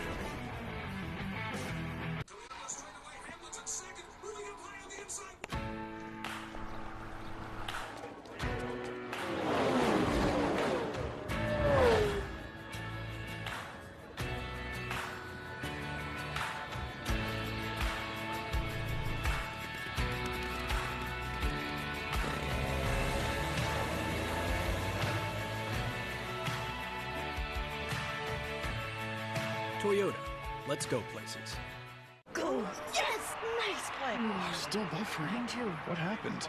Hey, Joy, you should let your new pals know that according to a leading independent study, the most awarded network is now best in streaming. I think you just did. You both can get a much better view of the game on the iPhone on Verizon Unlimited. Thanks. Hey, Thomas, when's your flight? Someone stole my watch. Hey. Switch to the best unlimited on the most awarded network, Verizon. And now, for a limited time, get up to 50% off the latest iPhones. What is a trophy, gentlemen? Something to put on the mantle. Cannot believe it. It's why we're here.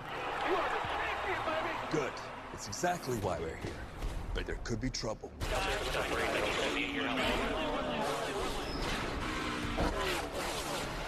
Now get out there and grab yourselves a trophy.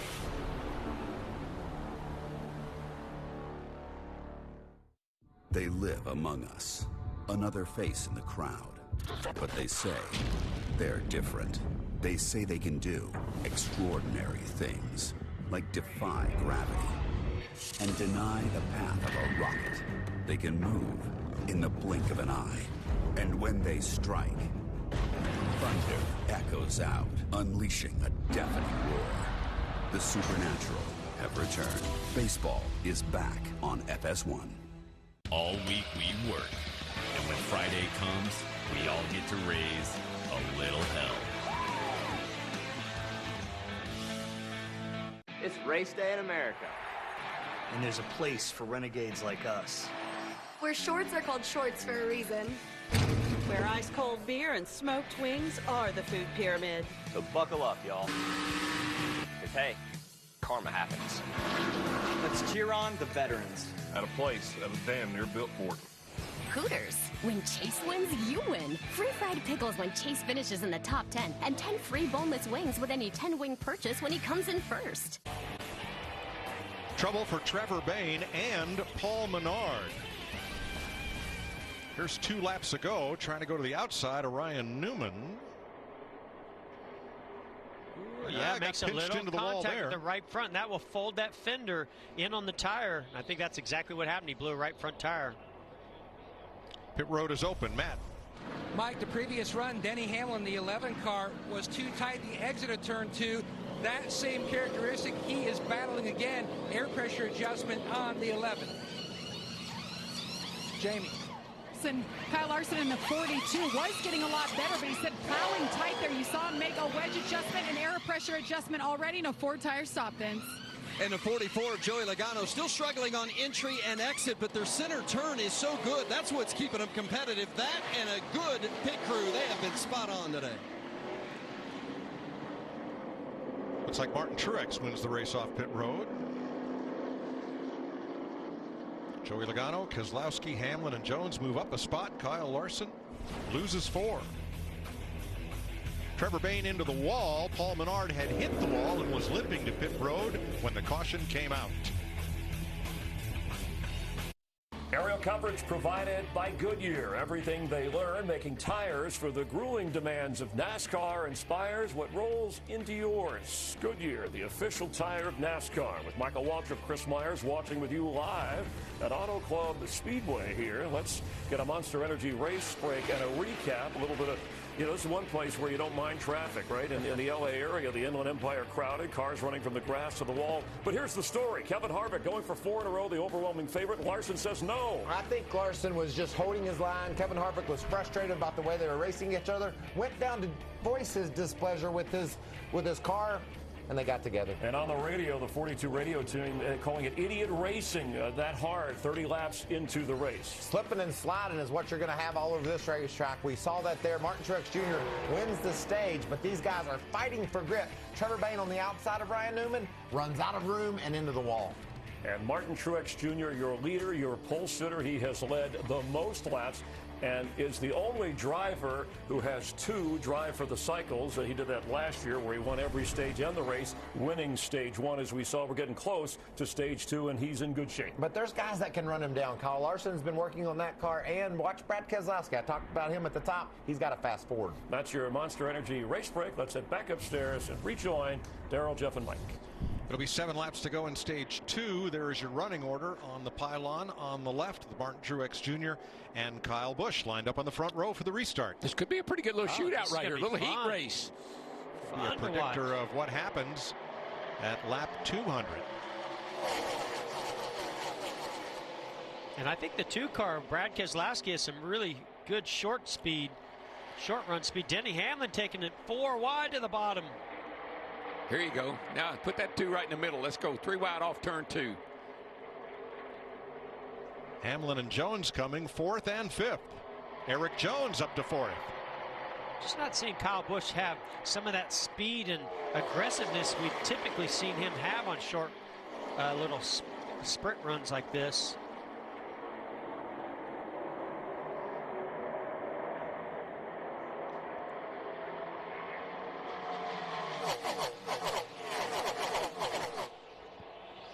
Vince, what's up with the 18? Well, you know, Jeff, you noted that you just haven't seen him with that initial speed at the beginning, and he just hasn't felt like he's had the stability. The car's just been too free for him. Hasn't found that spot throughout the course of the race. They just haven't felt good with it. Kyle missing the stability, say it's just getting too loose, and it continues to go the wrong direction. So as he closes up on the back of Keselowski there, but just not been pleased with the overall performance of that 18 today. Well, look at this fight for stage points. Back around 9th, 10th place. Well, there's some good race cars back there in that little wide. Kurt Busch, Boyer, Almirola. That's 3 teammates fighting William Byron for those last few points paying spots. Yeah, we saw last year how important those stage points were for these drivers later in the season. I think they're feeling it now. They want to get up on the wheel, go get some of those stage points. You know, Mike, that 24 car leading laps last week at Phoenix, he told me, he said, that really boosted my confidence. I felt like I could run with these guys.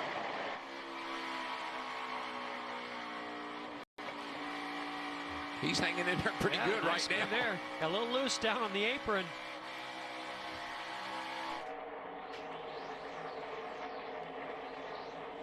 And the sophomore at Liberty University, he'll be back in class Tuesday. He's surrounded by a bunch of hungry hounds right now, I can tell you that. Now here's who got the points in stage 1.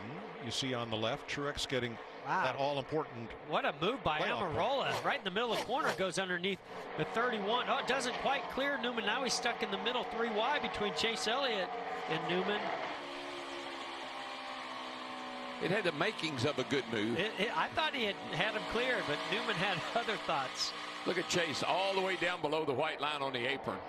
But it's the car ahead of them, the 41 of Kurt Busch, who is in the last point-paying spot coming up in 3 laps now. And you got to give Bowman a shout out too, because he's starting to back, and he's right up in there hustling it as well. It's only running 14, but that's a great effort at this point in the race. Going to try to get to the outside of the 31, just can't quite get the grip. He needs to stay in the throttle.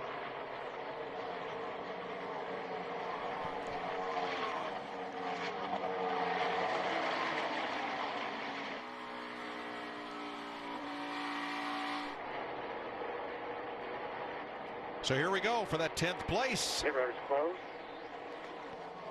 Byron and Busch fighting it out. Now here's what you want to do. Get to that left rear quarter panel and try to side draft, but not quite enough momentum for William Byron to be able to stay up beside Kurt Busch. Yeah, the 41 came off high, had a lot of speed down the straightaway. I thought William was going to be able to get on that door and hang with him, but he cleared him. Kurt Busch cleared him.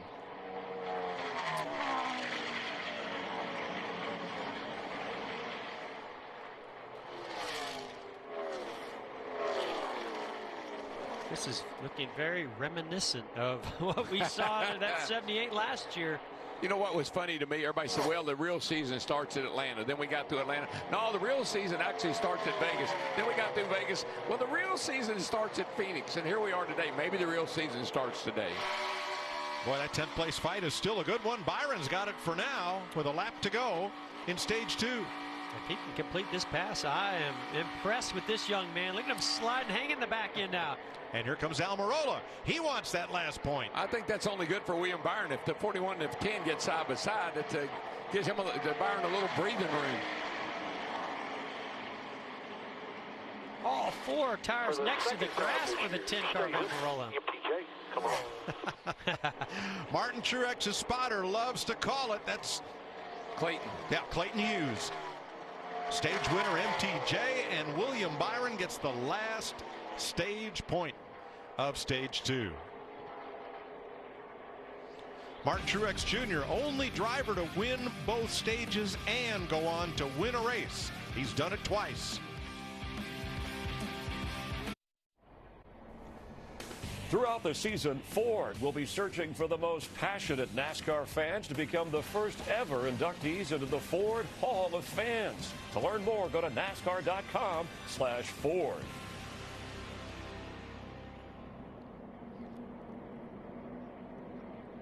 Martin Truex Jr. has won stages 1 and 2. Here's your Busch race summary. Other leaders, Kyle Busch, Joey Logano, and Jamie McMurray during the pit stop cycle. 28 cars on the lead lap. They'll be joined by Paul Menard, who gets the free pass. 4 cautions for a total of 15 laps. Kevin Harvick trying for 4 in a row. Now 6 laps down. Trevor Bayne out of the race after that crash in turn 3, leaving Harvick right now 36th and with a lot of damage from that lap 22 incident with Kyle Larson. What do you say? Do you think he's going to have another shot at 4 in a row later in the season, as good as they are right now? I don't know, Jeff. You know how hard that is to do. It's rare air. You know that. Doesn't happen every day. I think he's going to have another win or 2 in him, but I don't know about 4 in a row. I predicted about 10. I say 7. Crew's getting ready for the end of stage 2 pit stops. Here they come, Matt.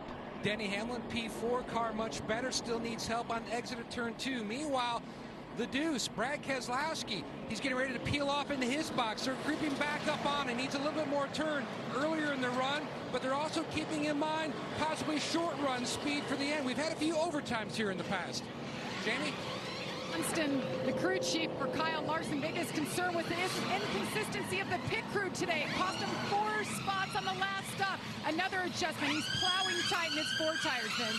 Near perfect on the track for the 78 of Martin Truex today. The one thing they want to do is make sure they don't have any blow-ups on pit lane. They've been solid there as well. Truex, 4 tires, no changes again this stop. This time, though, Truex does not win the race off pit road. Kyle Busch picks up 2 spots, as does Joey Logano. You know what, Mike? We've talked to Martin Truex a number of times last year and already today. I want to talk to Cole Pearn. Cole Pearn, this is DW, man. You got a copy here, buddy? Yeah, I got you, DW. Hey, buddy, you've won 2 stages. You're on the pole. You got the #1 pit stop. What have you done to that race car this weekend to make it go so fast? We've been working on it for a while here, just trying to get better every week. And, felt decent about it this week. We had a good run here last year, so some good notes to go off of. But still got 80 laps to go here. We hopefully can make the most of it. All right, pal. Just love your work and good luck the rest of the way. Thank you. Stage 3 coming. Martin Truex trying to seal the deal. He has won stages 1 and 2 in California today. During pre-race, they were lined up 10 deep as Casey Curry and his traveling Monster Energy Smoke Show team hit the pavement, brought their entire bag of tricks, and had some lot of fun for the race fans today. There's one all thing part of NASCAR Goes West, presented by Toyota. Boy, let's jump in the car and take a ride. That's Ty Dillon's car. Something came loose there at the back window. Yeah, I wonder if they're having an issue with the motor that runs the track bar up and down. And if your windshield needs cleaning, you can just do it yourself. A little ride-along program here. Here they approach the Geico restart zone. It'll be 74 laps to go. Truex on the inside. Kyle Busch elected the outside green flag. All right, Kyle Busch, show us what you got. Little drag race here. Woohoo! Pan out. 5, 6 wide. Go where they're not. Whoa, man. Who's that sneaking up the middle? Almirola. And Logano to the outside of the whoa, set. Whoa, Jimmy Johnson. Yikes. Slid way up the racetrack. Man. Bump from the 12 of Blaney. Boy, Jimmy Johnson, I don't know how he hung on to that baby. It was gone. Here we go. Woo! Woohoo! Look at Truex blocking that outside lane of Logano. 2 Toyotas and 2 Fords at the front. Boy, I tell you, this is been the way it's shaken out here the last several runs. Those 2 Penske cars are really fast.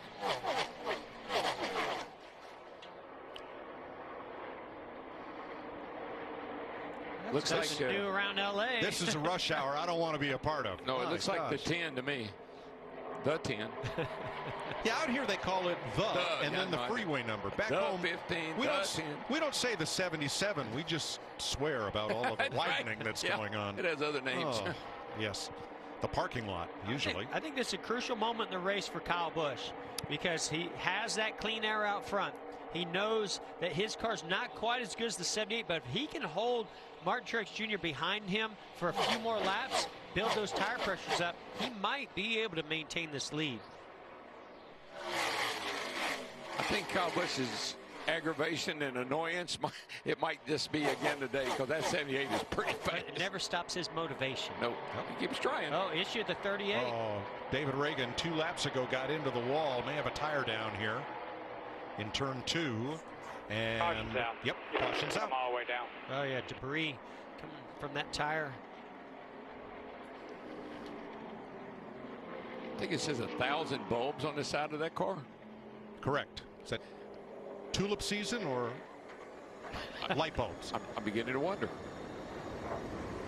I think I'll go down there and see. The Georgia driver was 20th when he got into the wall there in turn 2.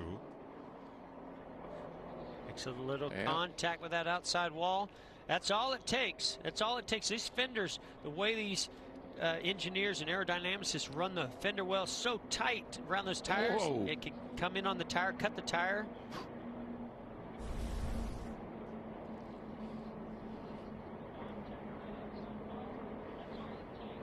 All right, David Reagan makes it back into his pit. That is a website to buy light bulbs, by the way. And Jamie has an update. Well, the 42, after that last round of stops, I said that he thought he had some lug nuts loose. So they tightened him on the right side, but there was still an issue on the left front. This came out. They took the wheel off. It's part of the shield that goes over the brake caliper. It was stuck, and Kyle knew there was something wrong, brought it in, and that shuffled him back to mid-pack, Mike. So currently he is 18th. Going to need a little bit of help with some potential cautions. He has a car that can certainly be fast enough to get up there and battle with those guys up front. Guys, we've got 29 drivers on the lead lap. We ran almost 3 laps. I think the guys up front will stay out, but I think on back in the pack will come. Looks like to me Kyle Busch is going to drag the whole field down pit road after running just almost 3 laps. Yes, he did. Matt. My conversation back and forth between Paul Wolfe and Brad Keselowski. They're making gains on the 2 car. They want to shuffle the air pressures one more time to try to dial it in even more. Solid stop on the right side. Seminaire comes around. Good stop, Jamie. And Jamie McMurray's been hovering around the 10th to 12th position, saying he's just really tight.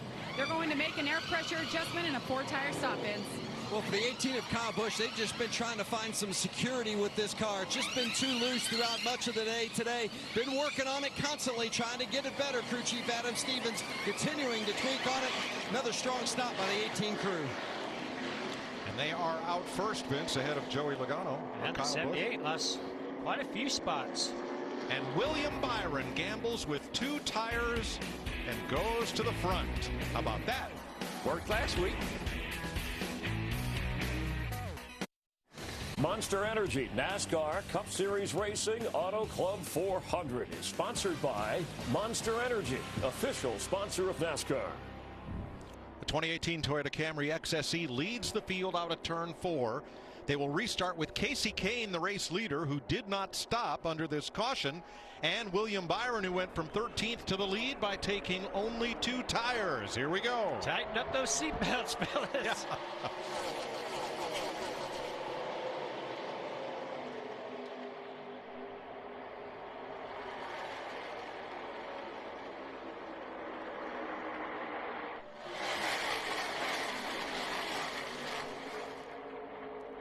Logano shooting up through the middle to 3rd. Kyle Busch to the inside on Byron. Yeah, I think that position down low onto the apron is going to be the preferred line for Kyle Busch. Yes, if you have 4 fresh tires, you can do that. Yeah, 2 tires were questionable, 4 tires were out of the question. Wow, what a run by the 2 of Keselowski. He saw the 22 of Logano sliding up the racetrack, but he had the momentum. But you got to love the spirit of that 24 bunch. I mean, he's hanging right there with Kyle Busch. Those 2 tires aren't terrible. No, and he impressed me last week when they took 2 tires in Phoenix, how well he held on. A little bit different situation here. 4 tires mean a lot here. But I love what he told me, Jeff. He said that really gave me a lot of confidence because I realized I can get up, I can hang with these guys, and he's hanging with them. Remember, all 4 Hendrick cars and a lot of others started in the back today because they did not get through inspection and make a qualifying lap. And here's where those cars that started out back are running now. Boy, we almost saw some contact between Truex and Logano down the front straightaway. Now, Logano got a nice draft off the 24, and he shot to the inside of him, and that almost put him into the back of the 78. Oh. Tight off turn 2. Yeah, Truex had to back out of the throttle.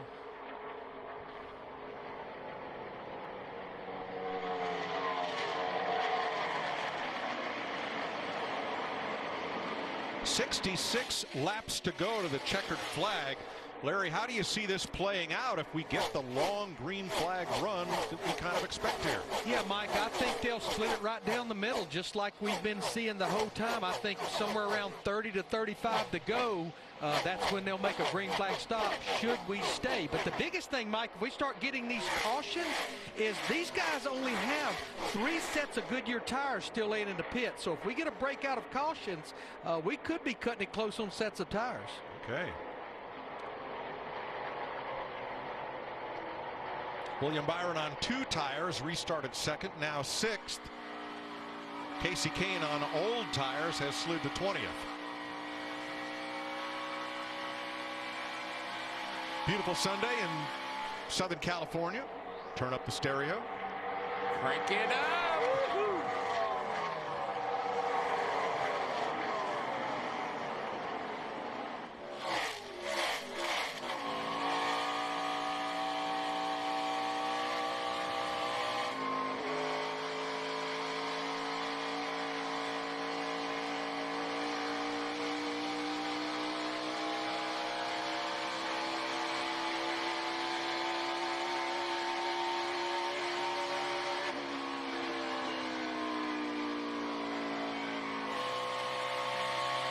The track bar set high.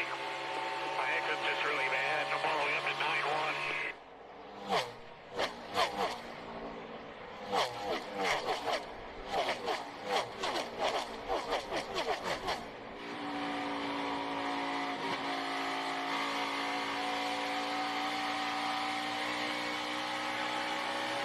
Just stayed inside.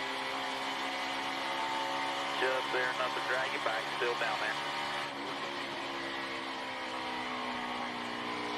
All clear. All clear all the way.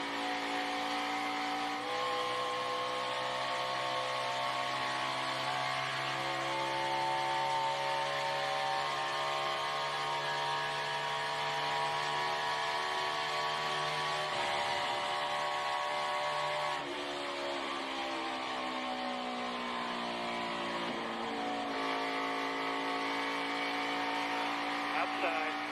Just one time. Quarter. Bumper clear, back and hunt.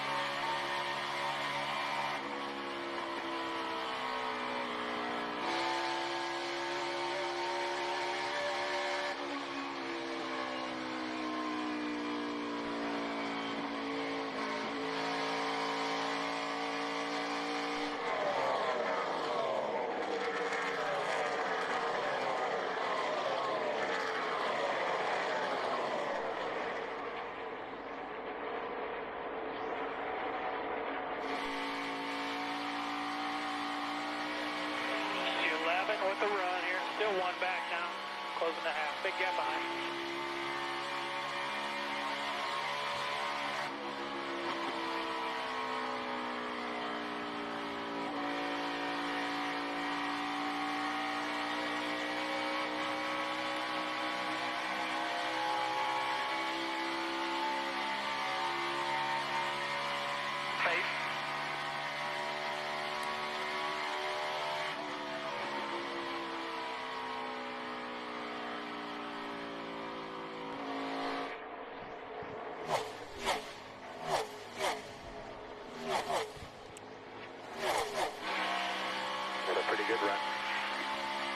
2 back. 1 back. 14 has caught the 11. They're right with you.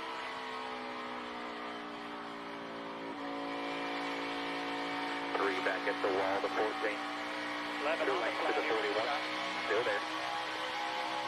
Still there. Still 3 back to the 14 up top. Still there, quarter.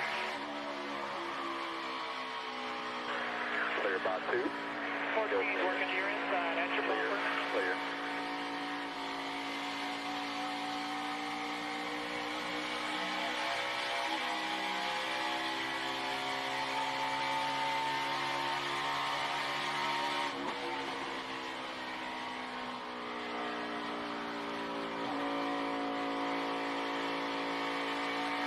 Inside 14 down on the flat.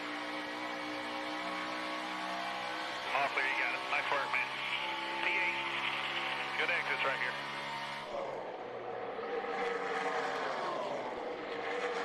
.58 laps to go. Kyle Busch now pulling away from Brad Keselowski a little bit. 0.9 of a second is the difference. But the story's been Kyle Larson. He restarted 21st. He's climbed to 5th.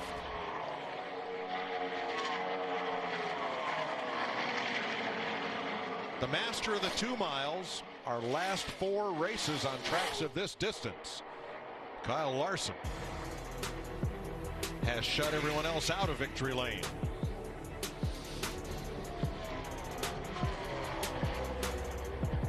Jamie? And Kyle Larson, they got their issues figured out with that extra pit stop, and they were also able to free him up, Mike, so he said he is definitely better this run, and it's showing.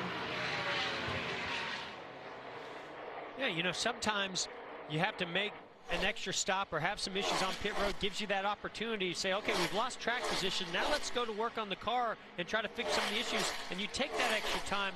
And in this case, on a big, wide racetrack like this, that can pay off huge. They know they got a driver that'll get the job done if they give him the car he needs. 56 laps to go. Crumpled sheet metal in California. Kyle Busch is your leader.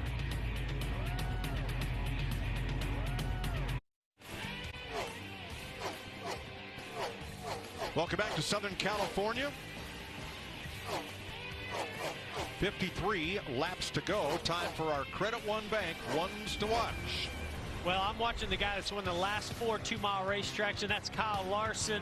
He's moving up on Joey Logano for 4th position. He hasn't led a lap today, but there's only one that really counts, that last one. Jeff, Clint Boyer must love racetracks that has no grip. He finished 3rd in Atlanta a few weeks ago. He finished 3rd here a year ago. He may not end that 189 race winless streak, but he's headed for a top 10 today. You know, I don't want to make this so obvious, but my guy won the pole. He won the first 2 stages, and he's running 2nd, but he won't be running 2nd when it's over with. 78. How about that? My guy's going to sneak up on everybody, y'all. He led 1 lap here in 2015. Jeff said the most important lap is the last one. That's the one Brad Keselowski led then. He's going to do it again today, sneak up on him, and steal the victory. I'm tired of hearing how tired Kyle Busch is of being 2nd. 3 second-place finishes since his last win. He started 2nd today. He's not going to finish 2nd. Those are our Credit One Bank ones to watch. With 51 laps to go, Kyle Busch leading Martin Truex by 1.9 seconds, a gap that is increasing. Yeah, it's about a 10th faster that last lap.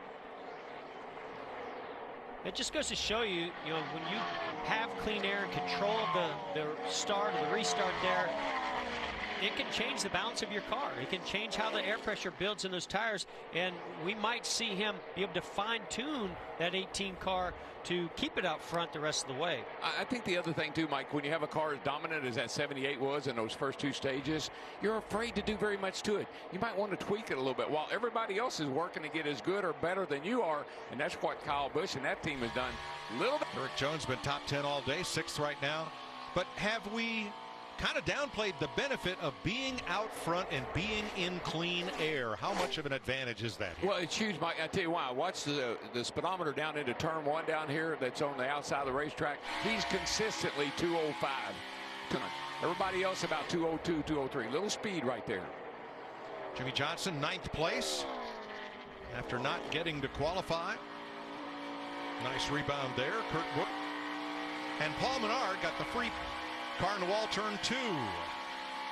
I think that's Matt DiBenedetto sliding down off the wall and down to the apron on the back straightaway. No caution yet.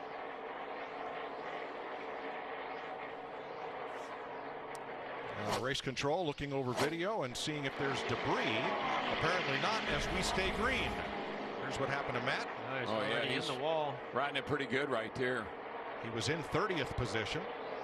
If he can get back around without the tire coming apart and shredding parts everywhere, he might be all right. And a lot of credit to Matt and this team. They've been putting up some pretty good numbers the last few weeks. And he makes it to pit road without incident, and we stay green.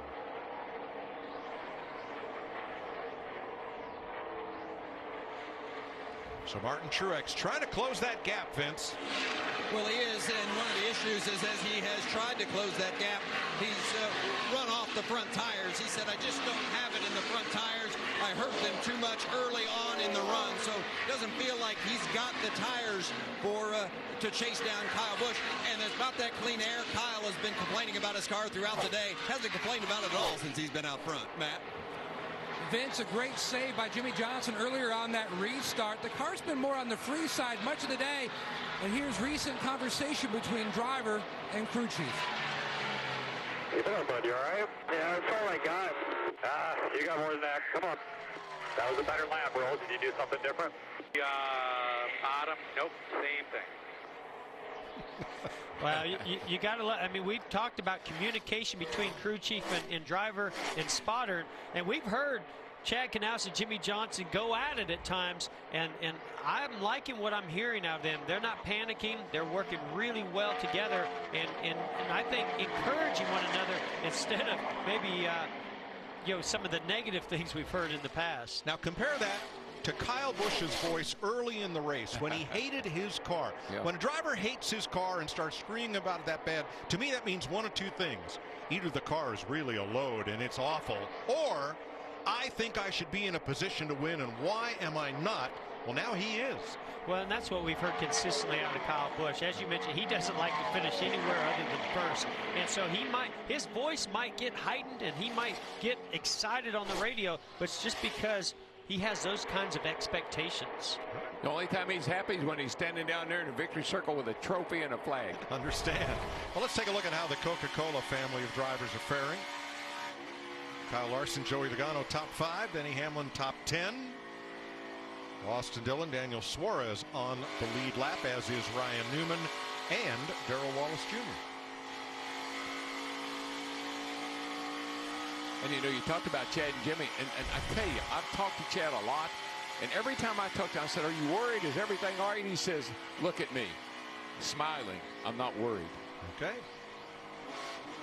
Kevin Harvick 6 laps down after a crash back at lap 22 with Kyle Larson. We'll take you side by side.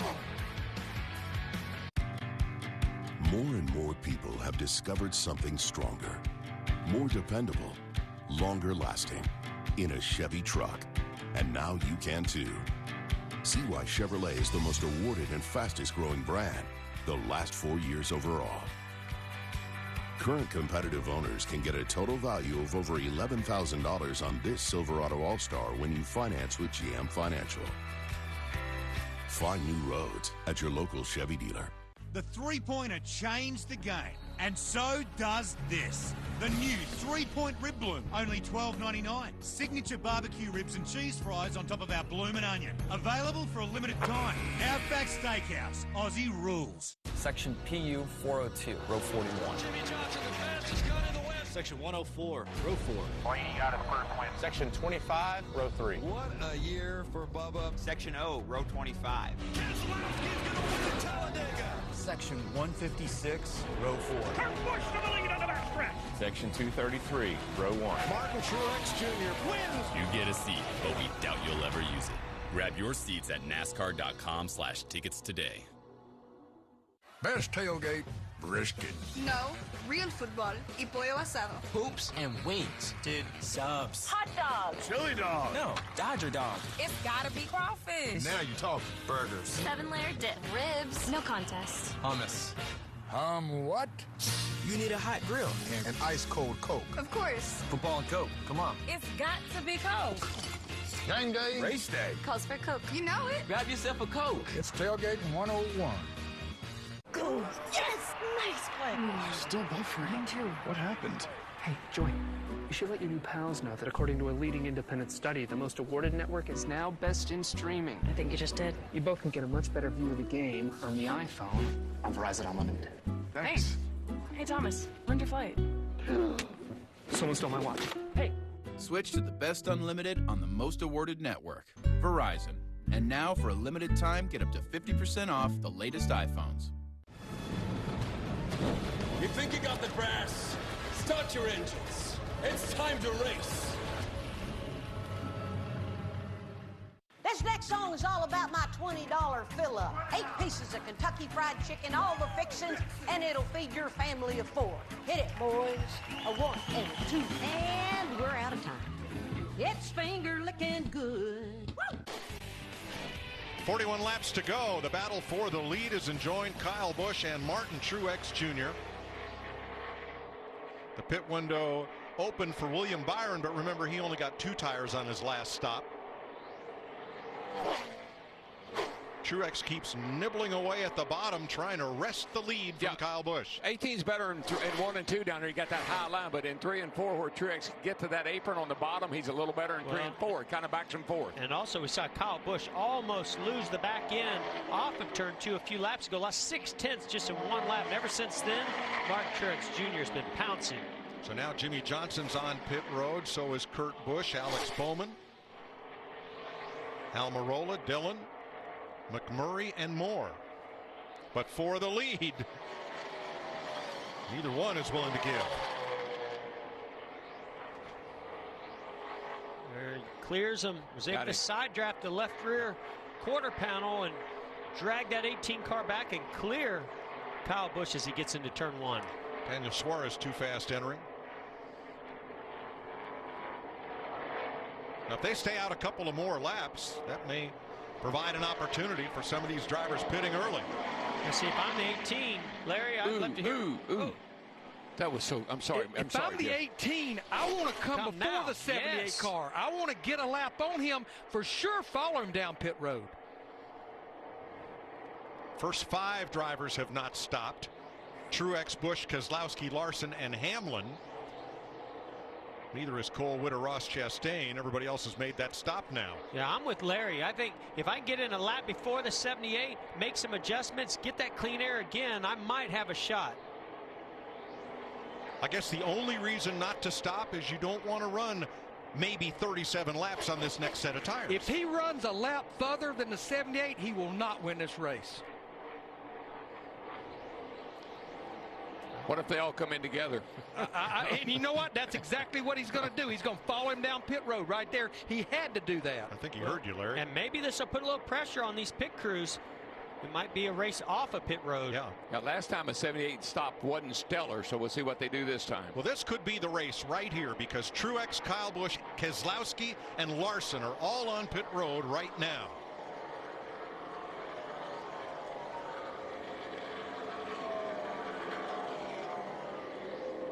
Jamie? Kyle Larson, they made that car so much better that time. They freed him up. He was able to run the top of 1 and 2, bottom of 3 and 4, 4 tires, Vince. Well, the 18 and the 78 are pitted in the boxes adjacent to one another. The 18 has been a little slower, or the 78's been a little slower on pit road, but faster on the track. We'll see who gets out first this time. Good stop from both sides. Great launch on the 18 to get by Martin Truex Jr. And about 2 seconds behind them come Larson and Keselowski. Mike, those are identical pit stops, but that 18, man, did he shoot out of that box. Darrell, Truex has had problems getting out of his box, spinning the tires. In fact, before this stop, they went out there and put like some Coca-Cola syrup to try to create some traction. Yeah, almost identical pit stops. I'd say they're right on top of each other, but as you saw, that 18, he shot. He took off. Looked like a drag car. 36 laps to go. All right, driver, you got what you got. Yeah, now it's about managing the aerodynamics as well as the tire. Denny Hamlin will be the last to pit Here at lap 165, 2 laps after Kyle Busch and Martin Truex. And when I say aerodynamics, it's he has the clean air. He's got Truex behind him. Keep that dirty air on the front end and the whole car, the 78. That might be your only chance of keeping him behind you. These two cars are so, the pit stops are pretty much identical. They're pretty close to each other lap time on the racetrack. This is going to be a dogfight. It's amazing to me. Say 18 is so much better in 1 and 2. Nice high line. Get down to 3 and 4. Truex goes to the bottom. 18 goes to the top. 78 comes out a little bit better there. So Backers in 4th. Now Hamlin gets in and out with an incident-free stop, but he's going to be half a lap or more behind the leaders when he gets back up to speed.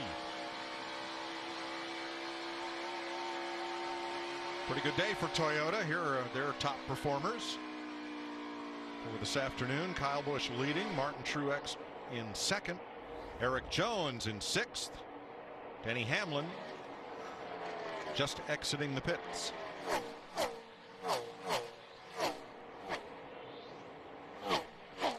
Three Toyotas, 5 Fords, and 2 Chevrolets in the top 10. Well, these two came out of the pits together and have stayed right together ever since. Larson and Keselowski not quite 3 seconds behind the 2 leading Toyotas. Yeah, we've heard the 42 car, Larson. He's complained about his car a lot. Hadn't heard much out of the 2 at all. I think he's probably pretty happy with his car. If he's got the speed or not, that's the question.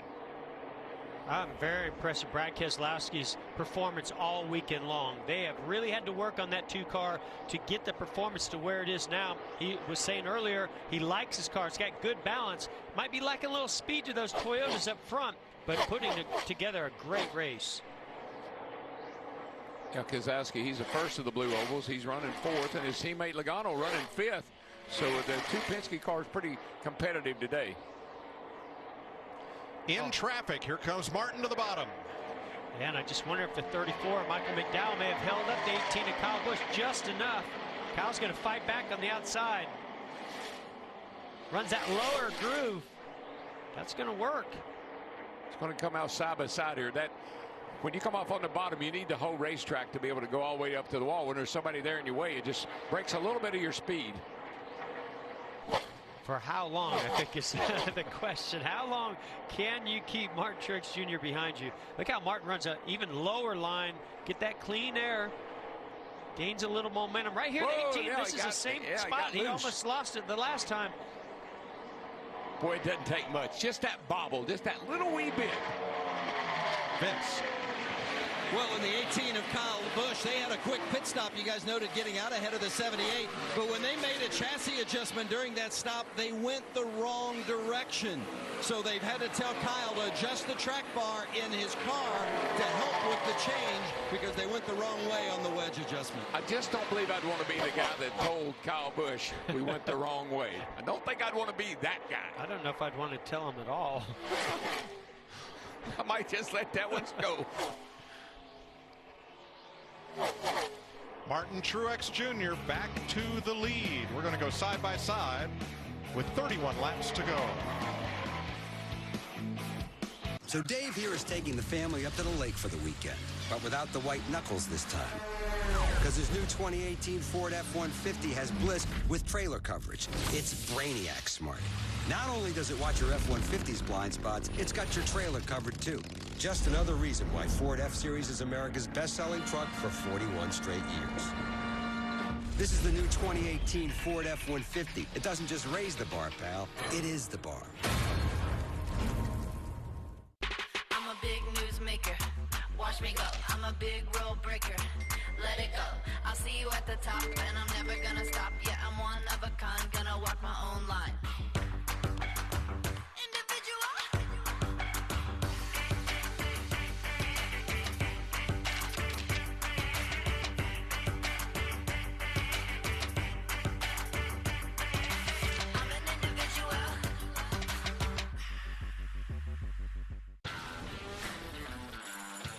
All week we work. We clock in, roll up our sleeves, and get the job done. And when Friday comes, we all get to raise When they take the green, there will be 10 to go. a little hell.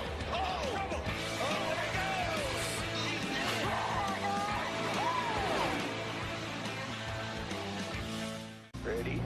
3, 2, 1. Hi there, welcome into NASCAR Race Hub. You see the biggest stars in the sport. So I think we make this look pretty good. They all play here.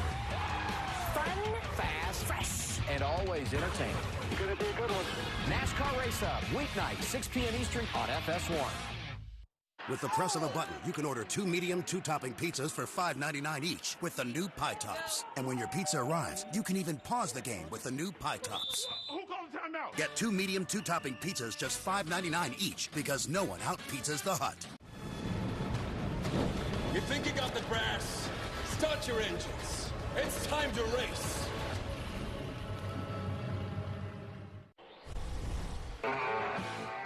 In pre-race, the Monster Freestyle Motocross team pulled out their biggest stunts. It gets fans excited about all the action this weekend at Auto Club Speedway. And they drew a big crowd prior to pre-race here. 27 to go. Martin Truex Jr. took the lead after a bobble by Kyle Busch, which may have been brought on by making the wrong adjustment on pit road. Let's have a look at the pit stop. Yeah, Mike, what they meant to do, you see the wrench right there. They meant to go down right there, but you're going to see he went out, and that actually freed the car up instead of tightening it up. That's taking wedge out. Now, let's go to our Ford Performance car, and we can show you what Adam Stevens told Kyle Busch he has to do. The driver adjustable track bar. He has a switch right there. He can raise the track bar on the right side or lower it. So here it is. That's the little electric motor that raises and lowers that track bar on the right side. And what he's going to have to do, that's raising it, but he has to lower that track bar to counter that wedge adjustment that was the wrong direction. And Larry, you know this, and Jeff, you do too. A little bit of wedge will tighten the car up everywhere. But when you got to start moving that track bar up and down, that's kind of almost single purpose. It'll make it a little bit better in, or it make it a little bit better off, but it very seldom does everything you want it to. Kyle Larson is closing. He's about half a second faster than Kyle Busch right now.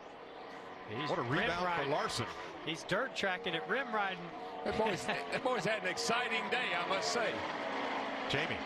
It has been an up and down day for Kyle Larson, and actually he's telling his team right now he is plowing tight. Chad Johnson, his crew chief, said we didn't adjust anything on the last stop, thinking we're staying with the track, but Kyle not liking his car. Now, when a driver talks about being plowing tight, and you know this, DW, it's more than just the front giving up a little bit of grip. You're going in the corner, and you can't slow down enough to get those front tires to grip. And when it's plowing tight, you hit the wall with the front tire, with the front end. When it's loose, you hit the wall with the back end. What I love, though, he's plowing tight, and I just saw the back end slide out as he was up near the wall. Probably so, but that's when you get that push loose. You know, you got a lot of wheel in it, and it starts to push, and the back snaps. So we're here about 2002, and Darrell uses the phrase pushing like a dump truck to describe the same thing. Doesn't Artie get a shot of a big dump truck with chrome wheels going through the infield? And that's I'm what it sure looked there's like. a plow out there somewhere, too. Put chrome wheels on, I'm happy. 7th place, Jimmy Johnson, Denny Hamlin.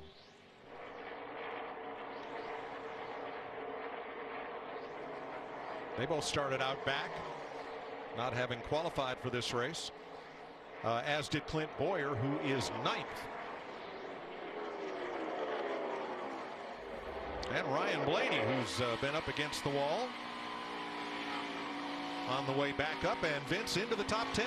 Yeah, how about that run from Blaney, and give credit to not just Blaney behind the wheel, but crew chief Jeremy Bullins and that entire 12 team. He was into the wall in the first 50 laps of the race. He came back down, pulled out the right side, did a little bit of repair, and he has been on a rail for most of the way since then and has raced his way back inside, as you noted, Mike, to the top 10. Nicely done by Blaney and company today.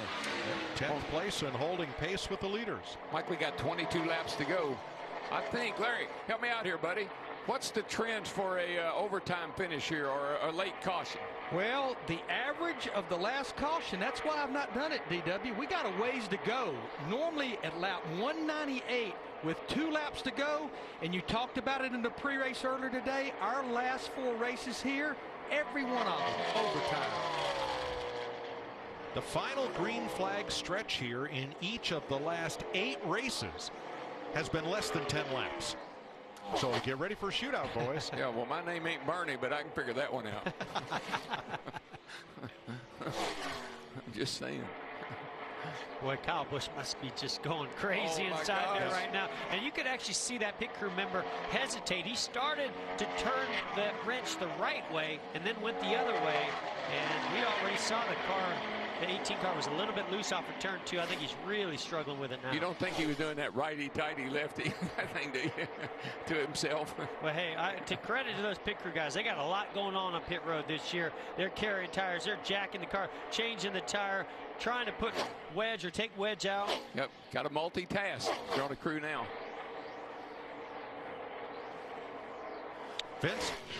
Well, and guys, you know, we've told you throughout the course of the day, the thing that Kyle has fought has been loose. So with the way they adjusted that wedge, that just made it even more loose. So as you guys noted, really making it a handful for Kyle Busch. And it's a shame, too, because the 18 crew guys have really had a strong day today, but a big mistake at a bad time. Boy, Larson did such a great job clipping that apron. I just don't know if it's going to be enough. Oh, yeah. Crossover. Whoa, close. A bit too close there. Now it's just, oh yeah, the 18 just wasn't quite clear. This is definitely going to give the 42 the advantage. Well, that was such a perfectly executed 3 and 4. The way that the 42 of Larson clipped that apron and got the car rotated, cut off a lot of racetrack to get ahead of the 18. They did not touch, but it was close. Here's a look.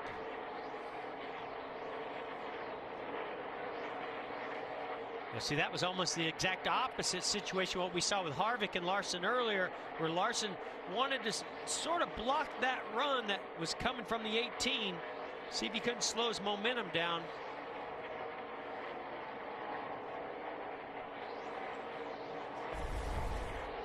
And now Kyle Busch has had a little trouble getting past Ryan Newman there and Kevin Harvick, losing further ground to Kyle Larson.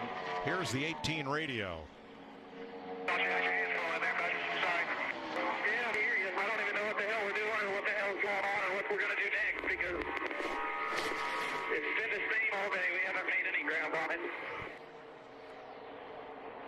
Well, the positive thing is on that adjustment going the wrong way, it doesn't seem like it's made it any worse than it was.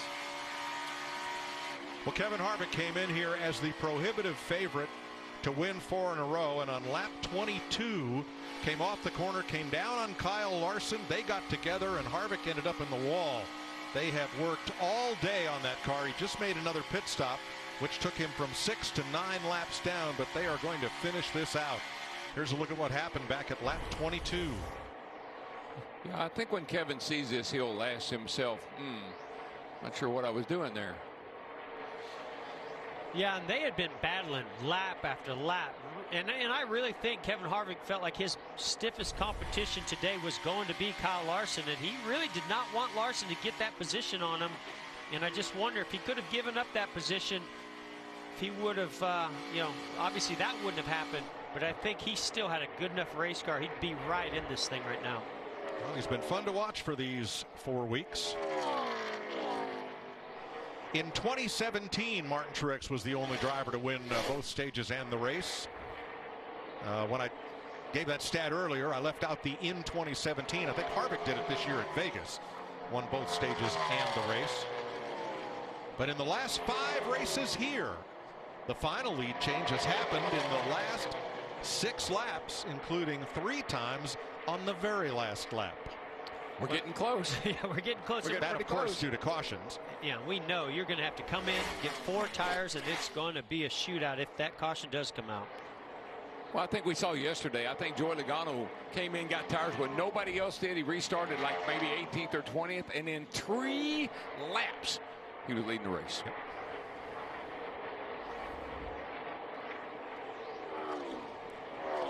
Joey Logano 5th, 13 seconds back. And he's a little quicker than Brad Keselowski in front of him in 4th. And Bernie expected great things from Austin Dillon today. Pegged him for a top 5. Dillon currently 11th, 32 seconds back. And currently his lap time is about a second behind Martin Truex. And Alex Bowman, who had an engine change after practice, he came in on his last lap of practice and said something did not feel right. They discovered a valve spring issue, changed the engine. He started last. He is in the top dozen. Kurt Busch with our Fox Visor cam, 13th right now.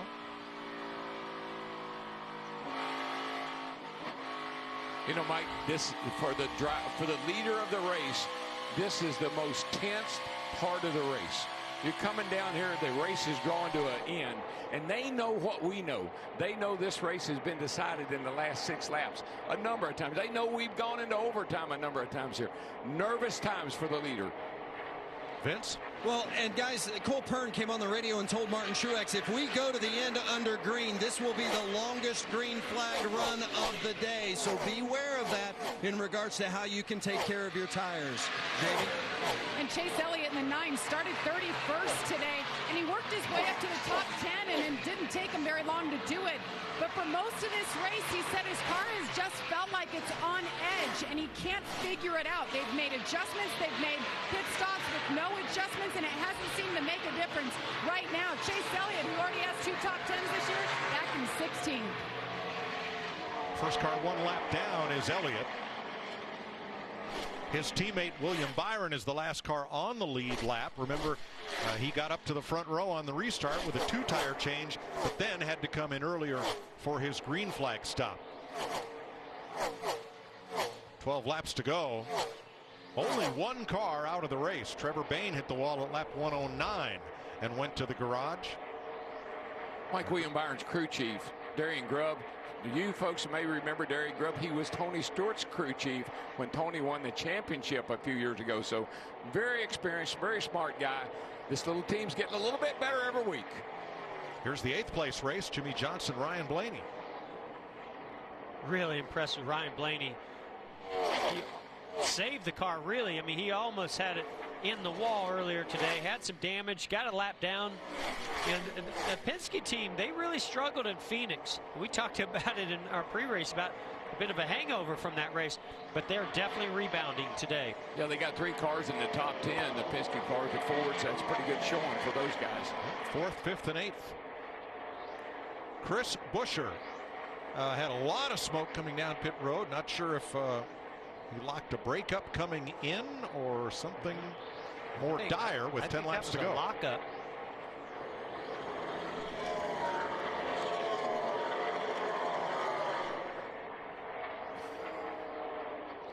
Trying to put Kurt Busch, the 14th place car, 1 lap down, Matt. Mike, his balance has been all over the map. So is his track bar adjuster. They believe it's broken. He's been running it up and down. It has not helped the race car. If we get one of those overtime type endings like Larry Mack documented earlier, and they pit, they're going to have to make the adjustment manually with the wrench. Right now, he's just holding on. I just always found, and Jeff, you may know better than I, or Larry may know better than I, but always found a track bar. It would help you in one spot. If you were loose end, you can lower that track bar, and it might help that situation. If you're tied off, you might raise it up a little bit. It might help that situation. But it didn't fix everything. Well, and also these days, the track bar, it affects the aerodynamics of the car, the way it can shift the body on the chassis, and you want to use that to your advantage for some side force or down force, not take away from it. Now here Martin Truex is going to get in the middle of this battle for 12th place between Alex Bowman and Eric Almirola. They're the last cars on the lead lap. Boy, that's so tight right there. 3 wide middle. Clear bottom, clear top, clear all around, clear all around. 2 good race cars. I mean, you're talking about to the 88 and the 10. 2 good race cars, he just drove between them. The last thing you want to hear from your spotter, if you're Cole Pearn, is 3 wide middle with 8 laps to go, Right. and you're leading. I like Clayton, though. He doesn't get excited. Nope. Clayton is dead. And kudos to these two fellows because they're in the midst of a pitched battle for position, and yet the seas parted, got out of the way, let Martin Truex on through. And trying to stay on the lead lap. You know, if that caution were to come out, that would be a huge benefit to them by staying on the lead lap. So they have to fight for that position. Yeah, only one of them is going to be the first car 1 lap down. And Mike, again, just think, this is the longest green flag run we've had to the end of this race. So we don't know what might happen in these last 3 or 4 laps. Well, Kyle Larson's lap times are pretty much mirroring Martin Truex's. The only car I see that's much quicker is Denny Hamlin back in 6th.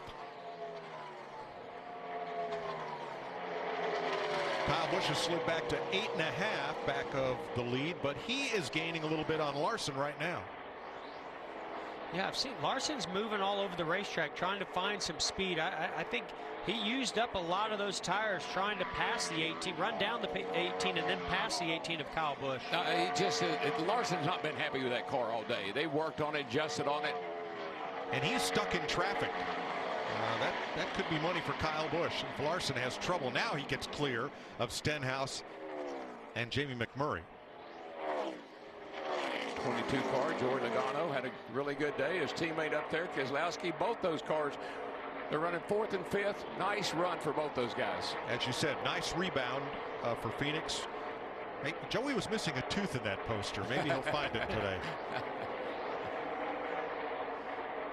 5 laps to go. Everybody holding their breath that we don't go to overtime as we have the last 4 races here.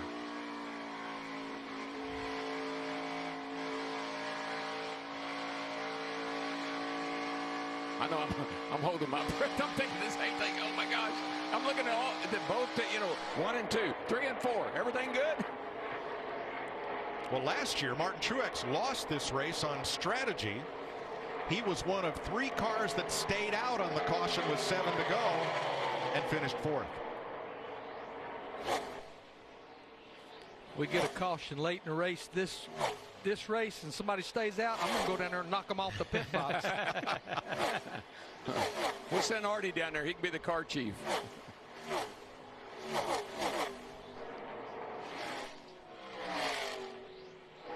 What do you say? You see anything? Well, I'm sure Like, every one of like- these drivers right now are feeling a lot of vibrations and things going on inside the engine, inside those tires. What I see is 4192. Martin Truex is in his own zip code. Oh, yeah. As we come to the conclusion here. And just think, that's on cruise. I don't think he's driving as hard as he could if he had to. Just trying to get her home. Look how much speed he carries through the center and off the exit of turn 2. When you just drive by, I don't care what car it is. When you just drive by them, it just went by Boyer. Like Boyer was going the other way. And Boyer's in 11.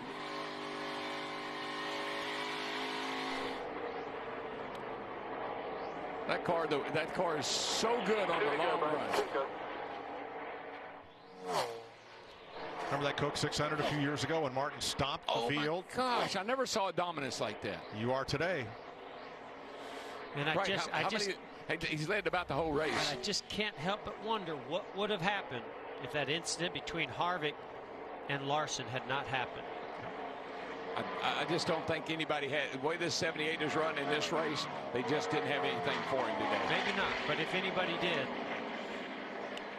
Teammates fight for 4th place.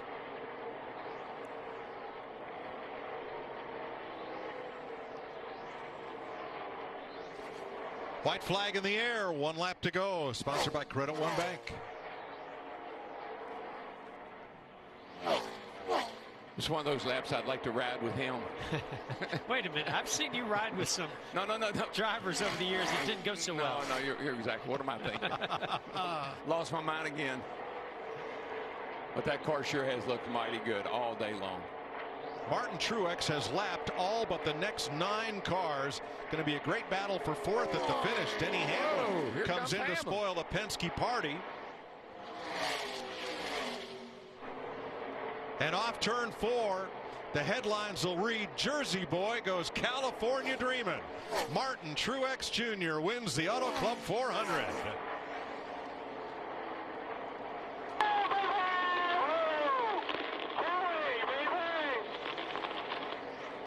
Oh, yeah, man. Awesome job all day. Way to... Kyle Larson, Kyle Busch. And for fourth, Brad Keselowski beats teammate Joey Logano and Denny Hamlin.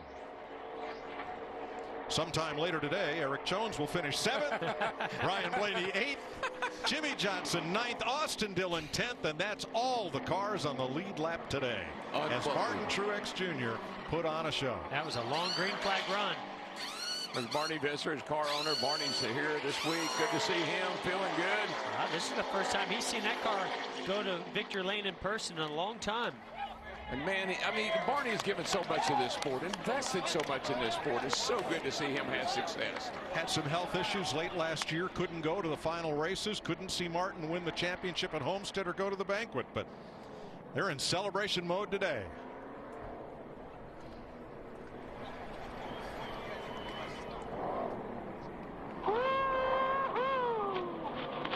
Oh, yeah, don't need this motor again. Don't need it. We don't need it.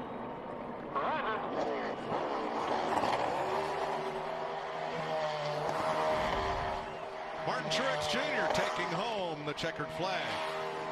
Is today's Sunoco fueling victory.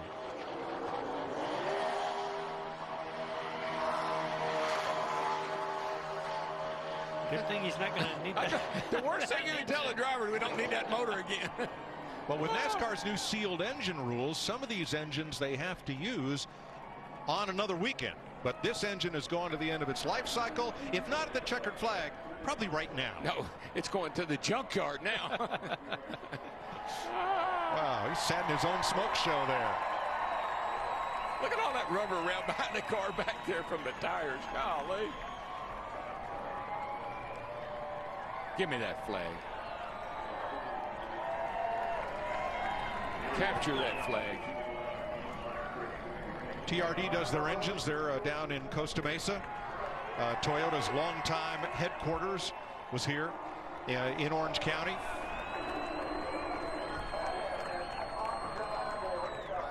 So a big win for Martin Truex Jr., Barney Visser, and Toyota. You know, you come off winning the race in the championship, the final race of 2017 at Homestead. Then you come into 2018, you go, well, are we going to have that magic back again this year? And I've questioned it the last few weeks. I'm not questioning it anymore. Neither is this 78 team. Yeah, I think they didn't have that winning form, but they had pretty good form. Well, we came into the day with Kevin Harvick, the prohibitive favorite, to go 4 in a row, and it all came undone on lap 22. Here's Matt with Kevin Harvick. Well, Mike, Kevin Harvick lived it off turn 2, had about 340 miles to think about it. And Kevin, you've climbed from the car. Looking at what took place between yourself and the 42 of Larson, was it a side drafting issue? Temper get involved? What happened there?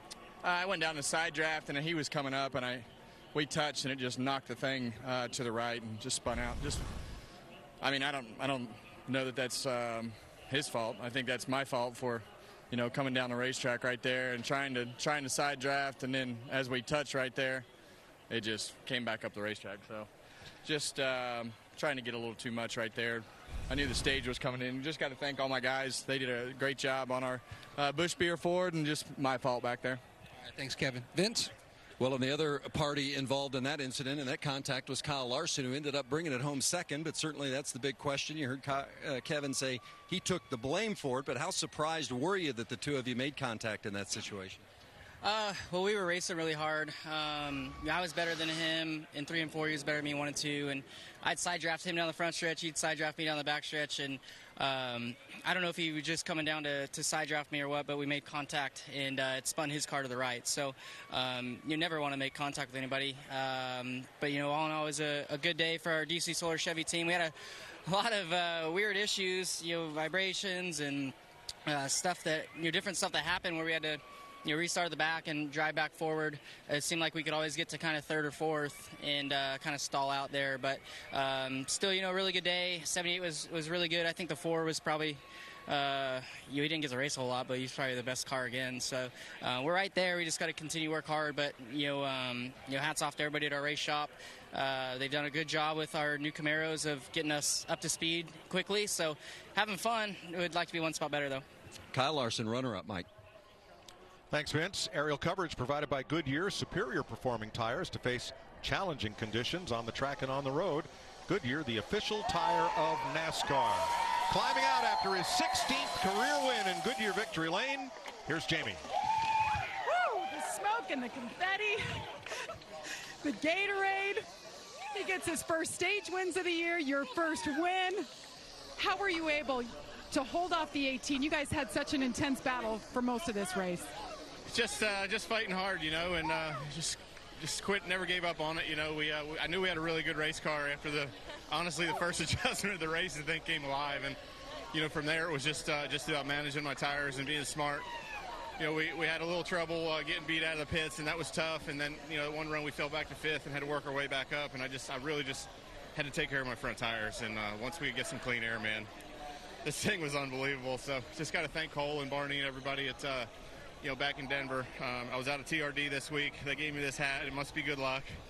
Thank you guys for great engines. Obviously, this was a good one today. And Bass Pro 5-hour, Toyota TRD again, auto owners, Furniture Row Denver Mattress Tracker, everybody everybody that makes this possible, man. This is a dream come true. And people kept asking, when are you going to win again? We haven't won any stages. Well, here you go. Martin, you mentioned it. A little bit of trouble on pit road today. Just about every stop you would come out worse than you went in. How do you keep your cool as a driver, and how important is it to see the end result? That's all you think about right there. It's just what you can do to win a race. And, you have those things happen. There's nothing you can do about them at the time but dig deep and try to find a way. And, for us today, we had a good enough car. We were able to make it happen. So, I don't know even what to say. I inhaled a lot of Goodyear there, but Goodyear tires were awesome today. Thanks for that. And thanks to the fans and Monster and everybody that supports the series. This is it's unbelievable to be able to do this for a living. Defending series champion Martin Truex Jr. gets the first win for Toyota in California. Took him 18 years to get to Victory Lane in Fontana. Truex becomes the first driver to ever win after winning the pole and sweeping every stage. We'll be right back. A little bit free the first run and just kind of had to make our way through it. And then, we took a swing and tightened up, there the first stop. And then after that, we never really touched it the rest of the day. So definitely we just knew we had to shy it on the free side. We've been struggling being tight, all these mile and a halves and big racetracks so far this year. So we wanted to be on one side of it, and we just had to get it back tightened up a little bit. And once we did, the speed was definitely there. Congratulations to you. They led 125 laps today, and now they lead the points. Chris? Yeah, thank you, Jamie. A dominant performance from Martin Truex Jr. driving for the cycle, winning all the stages and the race. Third time that he's done that. Harvick, the only other one to do it. I thought it was interesting in the interviews, Harvick being clear that it was his mistake with that wreck early with Kyle Larson. And we heard Larson say that he thought Harvick would have had the car to beat today had that wreck not happened. What about if he didn't? Where does Truex and Harvick stack up? I sat here, Chris, and studied the lap times, lap after lap, and think about this. On lap 169, Martin Truex Jr. took the lead. He drove home to an 11-second victory. I don't think Harvick could have touched Truex today. They had that 78 car tuned up right, and he was on it at the end. Sometimes 3/4 of a second faster than the whole field as he closed on this victory. Turned the fastest lap in the race, and a 5-1 betting choice in Las Vegas, even though Harvick was the 2-1 favorite coming into the race, so he doesn't get his fourth straight win. All right, we weren't able to catch up with Kyle Busch, but we did catch up with Brad Keselowski. Matt Yoakum is standing by. Brad Keselowski knocks down its fourth straight top 10 finish here at Auto Club Speedway. A day of fine-tuning, trying to find that sweet spot. Well, no, we fired off, and the car was just really well balanced, Matt, but we just couldn't find anything more with the Worth Ford Fusion. It was right there. We had really good short-run speed. I felt like those restarts, we were right where we needed to be, but the long runs just didn't seem to have anything for them. So it's a big weekend for our team. We unloaded not where we wanted to be by any means, and worked on it, had some great practice sessions and made some great adjustments, and just had a strong, solid day.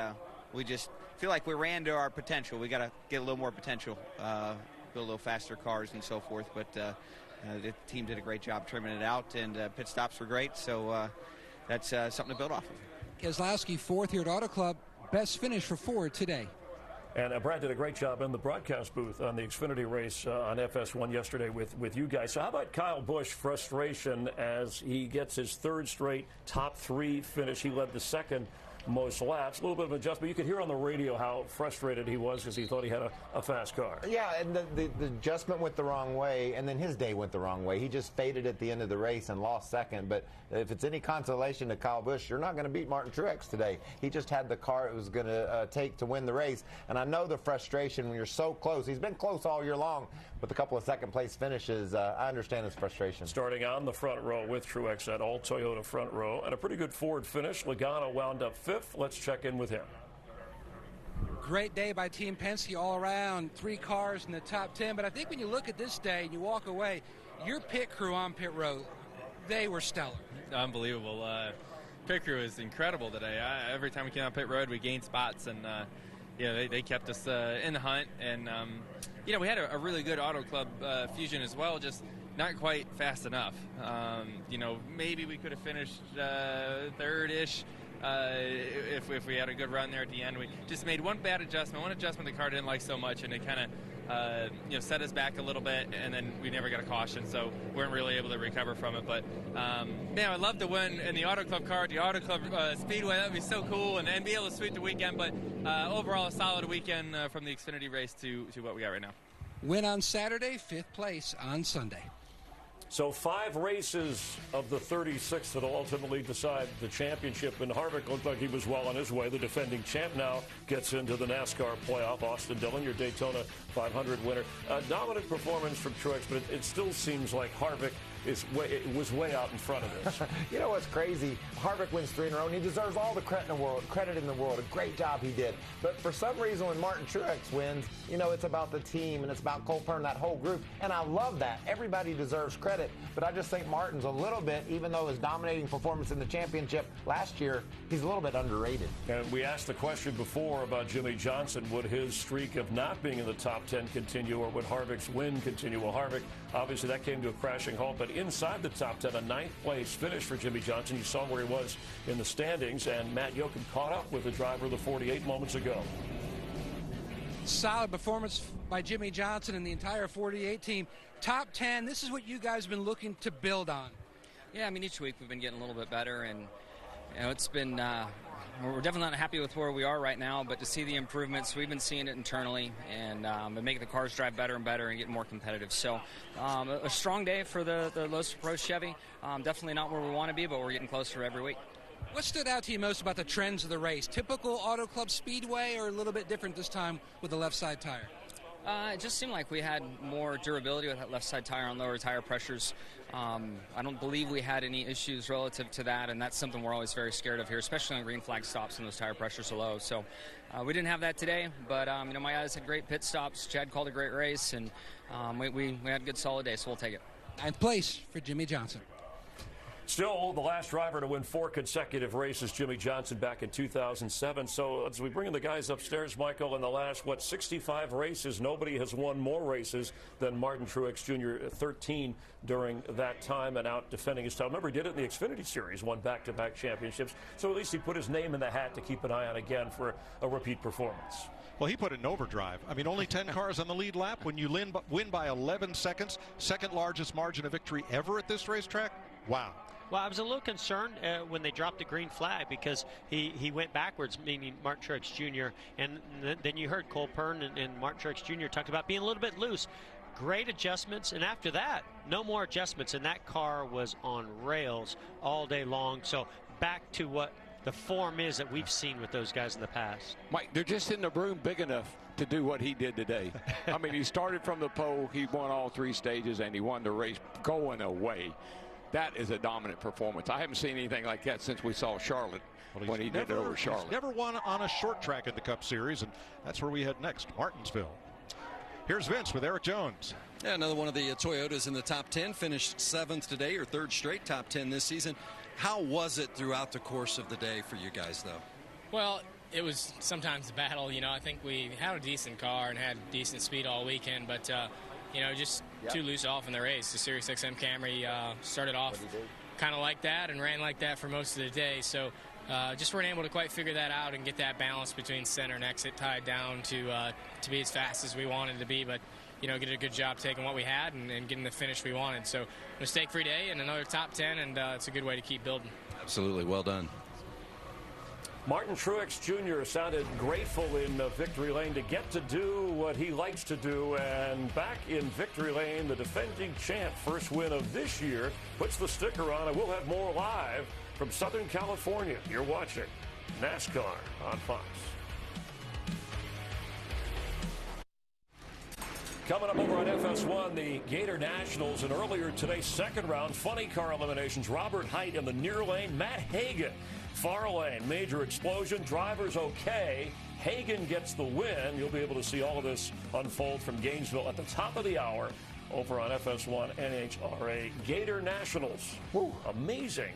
That everybody is okay. The 18-car Kyle Busch getting a report that NASCAR, I guess, was checking for a missing lug nut afterwards. And there's just one missing, so there'll be no suspension there. Okay. All right. Thanks for clearing that up. Speaking of missing nuts, there's one who we have found here in the Hollywood Hotel after your crazy grid walk earlier. Yeah, that was a lot of fun with Migos. Yes. He's been talking about it the entire race. After 4 overtime finishes here during the last few years, this one was all Martin Truex all the time after Harvick had the earlier problem. And it leads to the question, can Truex run off 3 in a row like Harvick started the season? He was so strong the last few weeks. Today it was all about Truex, and man, what a victory they had today. But we're going to the short track in Virginia where Martin has never won before. Yeah, and Jimmy Johnson has won there 9 times. You heard him talk earlier that slowly getting back to where they want to be. This could be a place where they take off, although last year it was Brad Keselowski who won that race. He had to overcome a pit road speeding penalty to win that race. You know what I love about Jimmy Johnson? You start on the ground floor and you work your way up. And today, if they go to Martinsville and win, I don't think anybody would be surprised with the ability that he has to wheel a car at that short track. But I'm telling you what, you keep telling Martin Truex Jr. he's never won a short track race before, by darn, he's going to win one, and look for that team to be strong next week. He'll find a way to do it. Tonight on Fox, more fine programming coming your way, including Bob's Burgers, The Simpsons, later Family Guy, and The Last Man on Earth. So Harvick wins the West, 2 out of 3, but celebrating here in fine fashion, your defending champ. We're on FS1, 12:30 Eastern next Sunday, 90-minute pre-race show from Martinsville, and then we will race at the short track, and then Texas after the Easter break, and then Bristol. So 3 of the next 4 on short tracks, I should say. By the way, happy birthday, Pam Miller, coming up this week. Artie Kempner had his birthday last week. For everybody on our crew, thanks for being a part of NASCAR on Fox. Have a great week.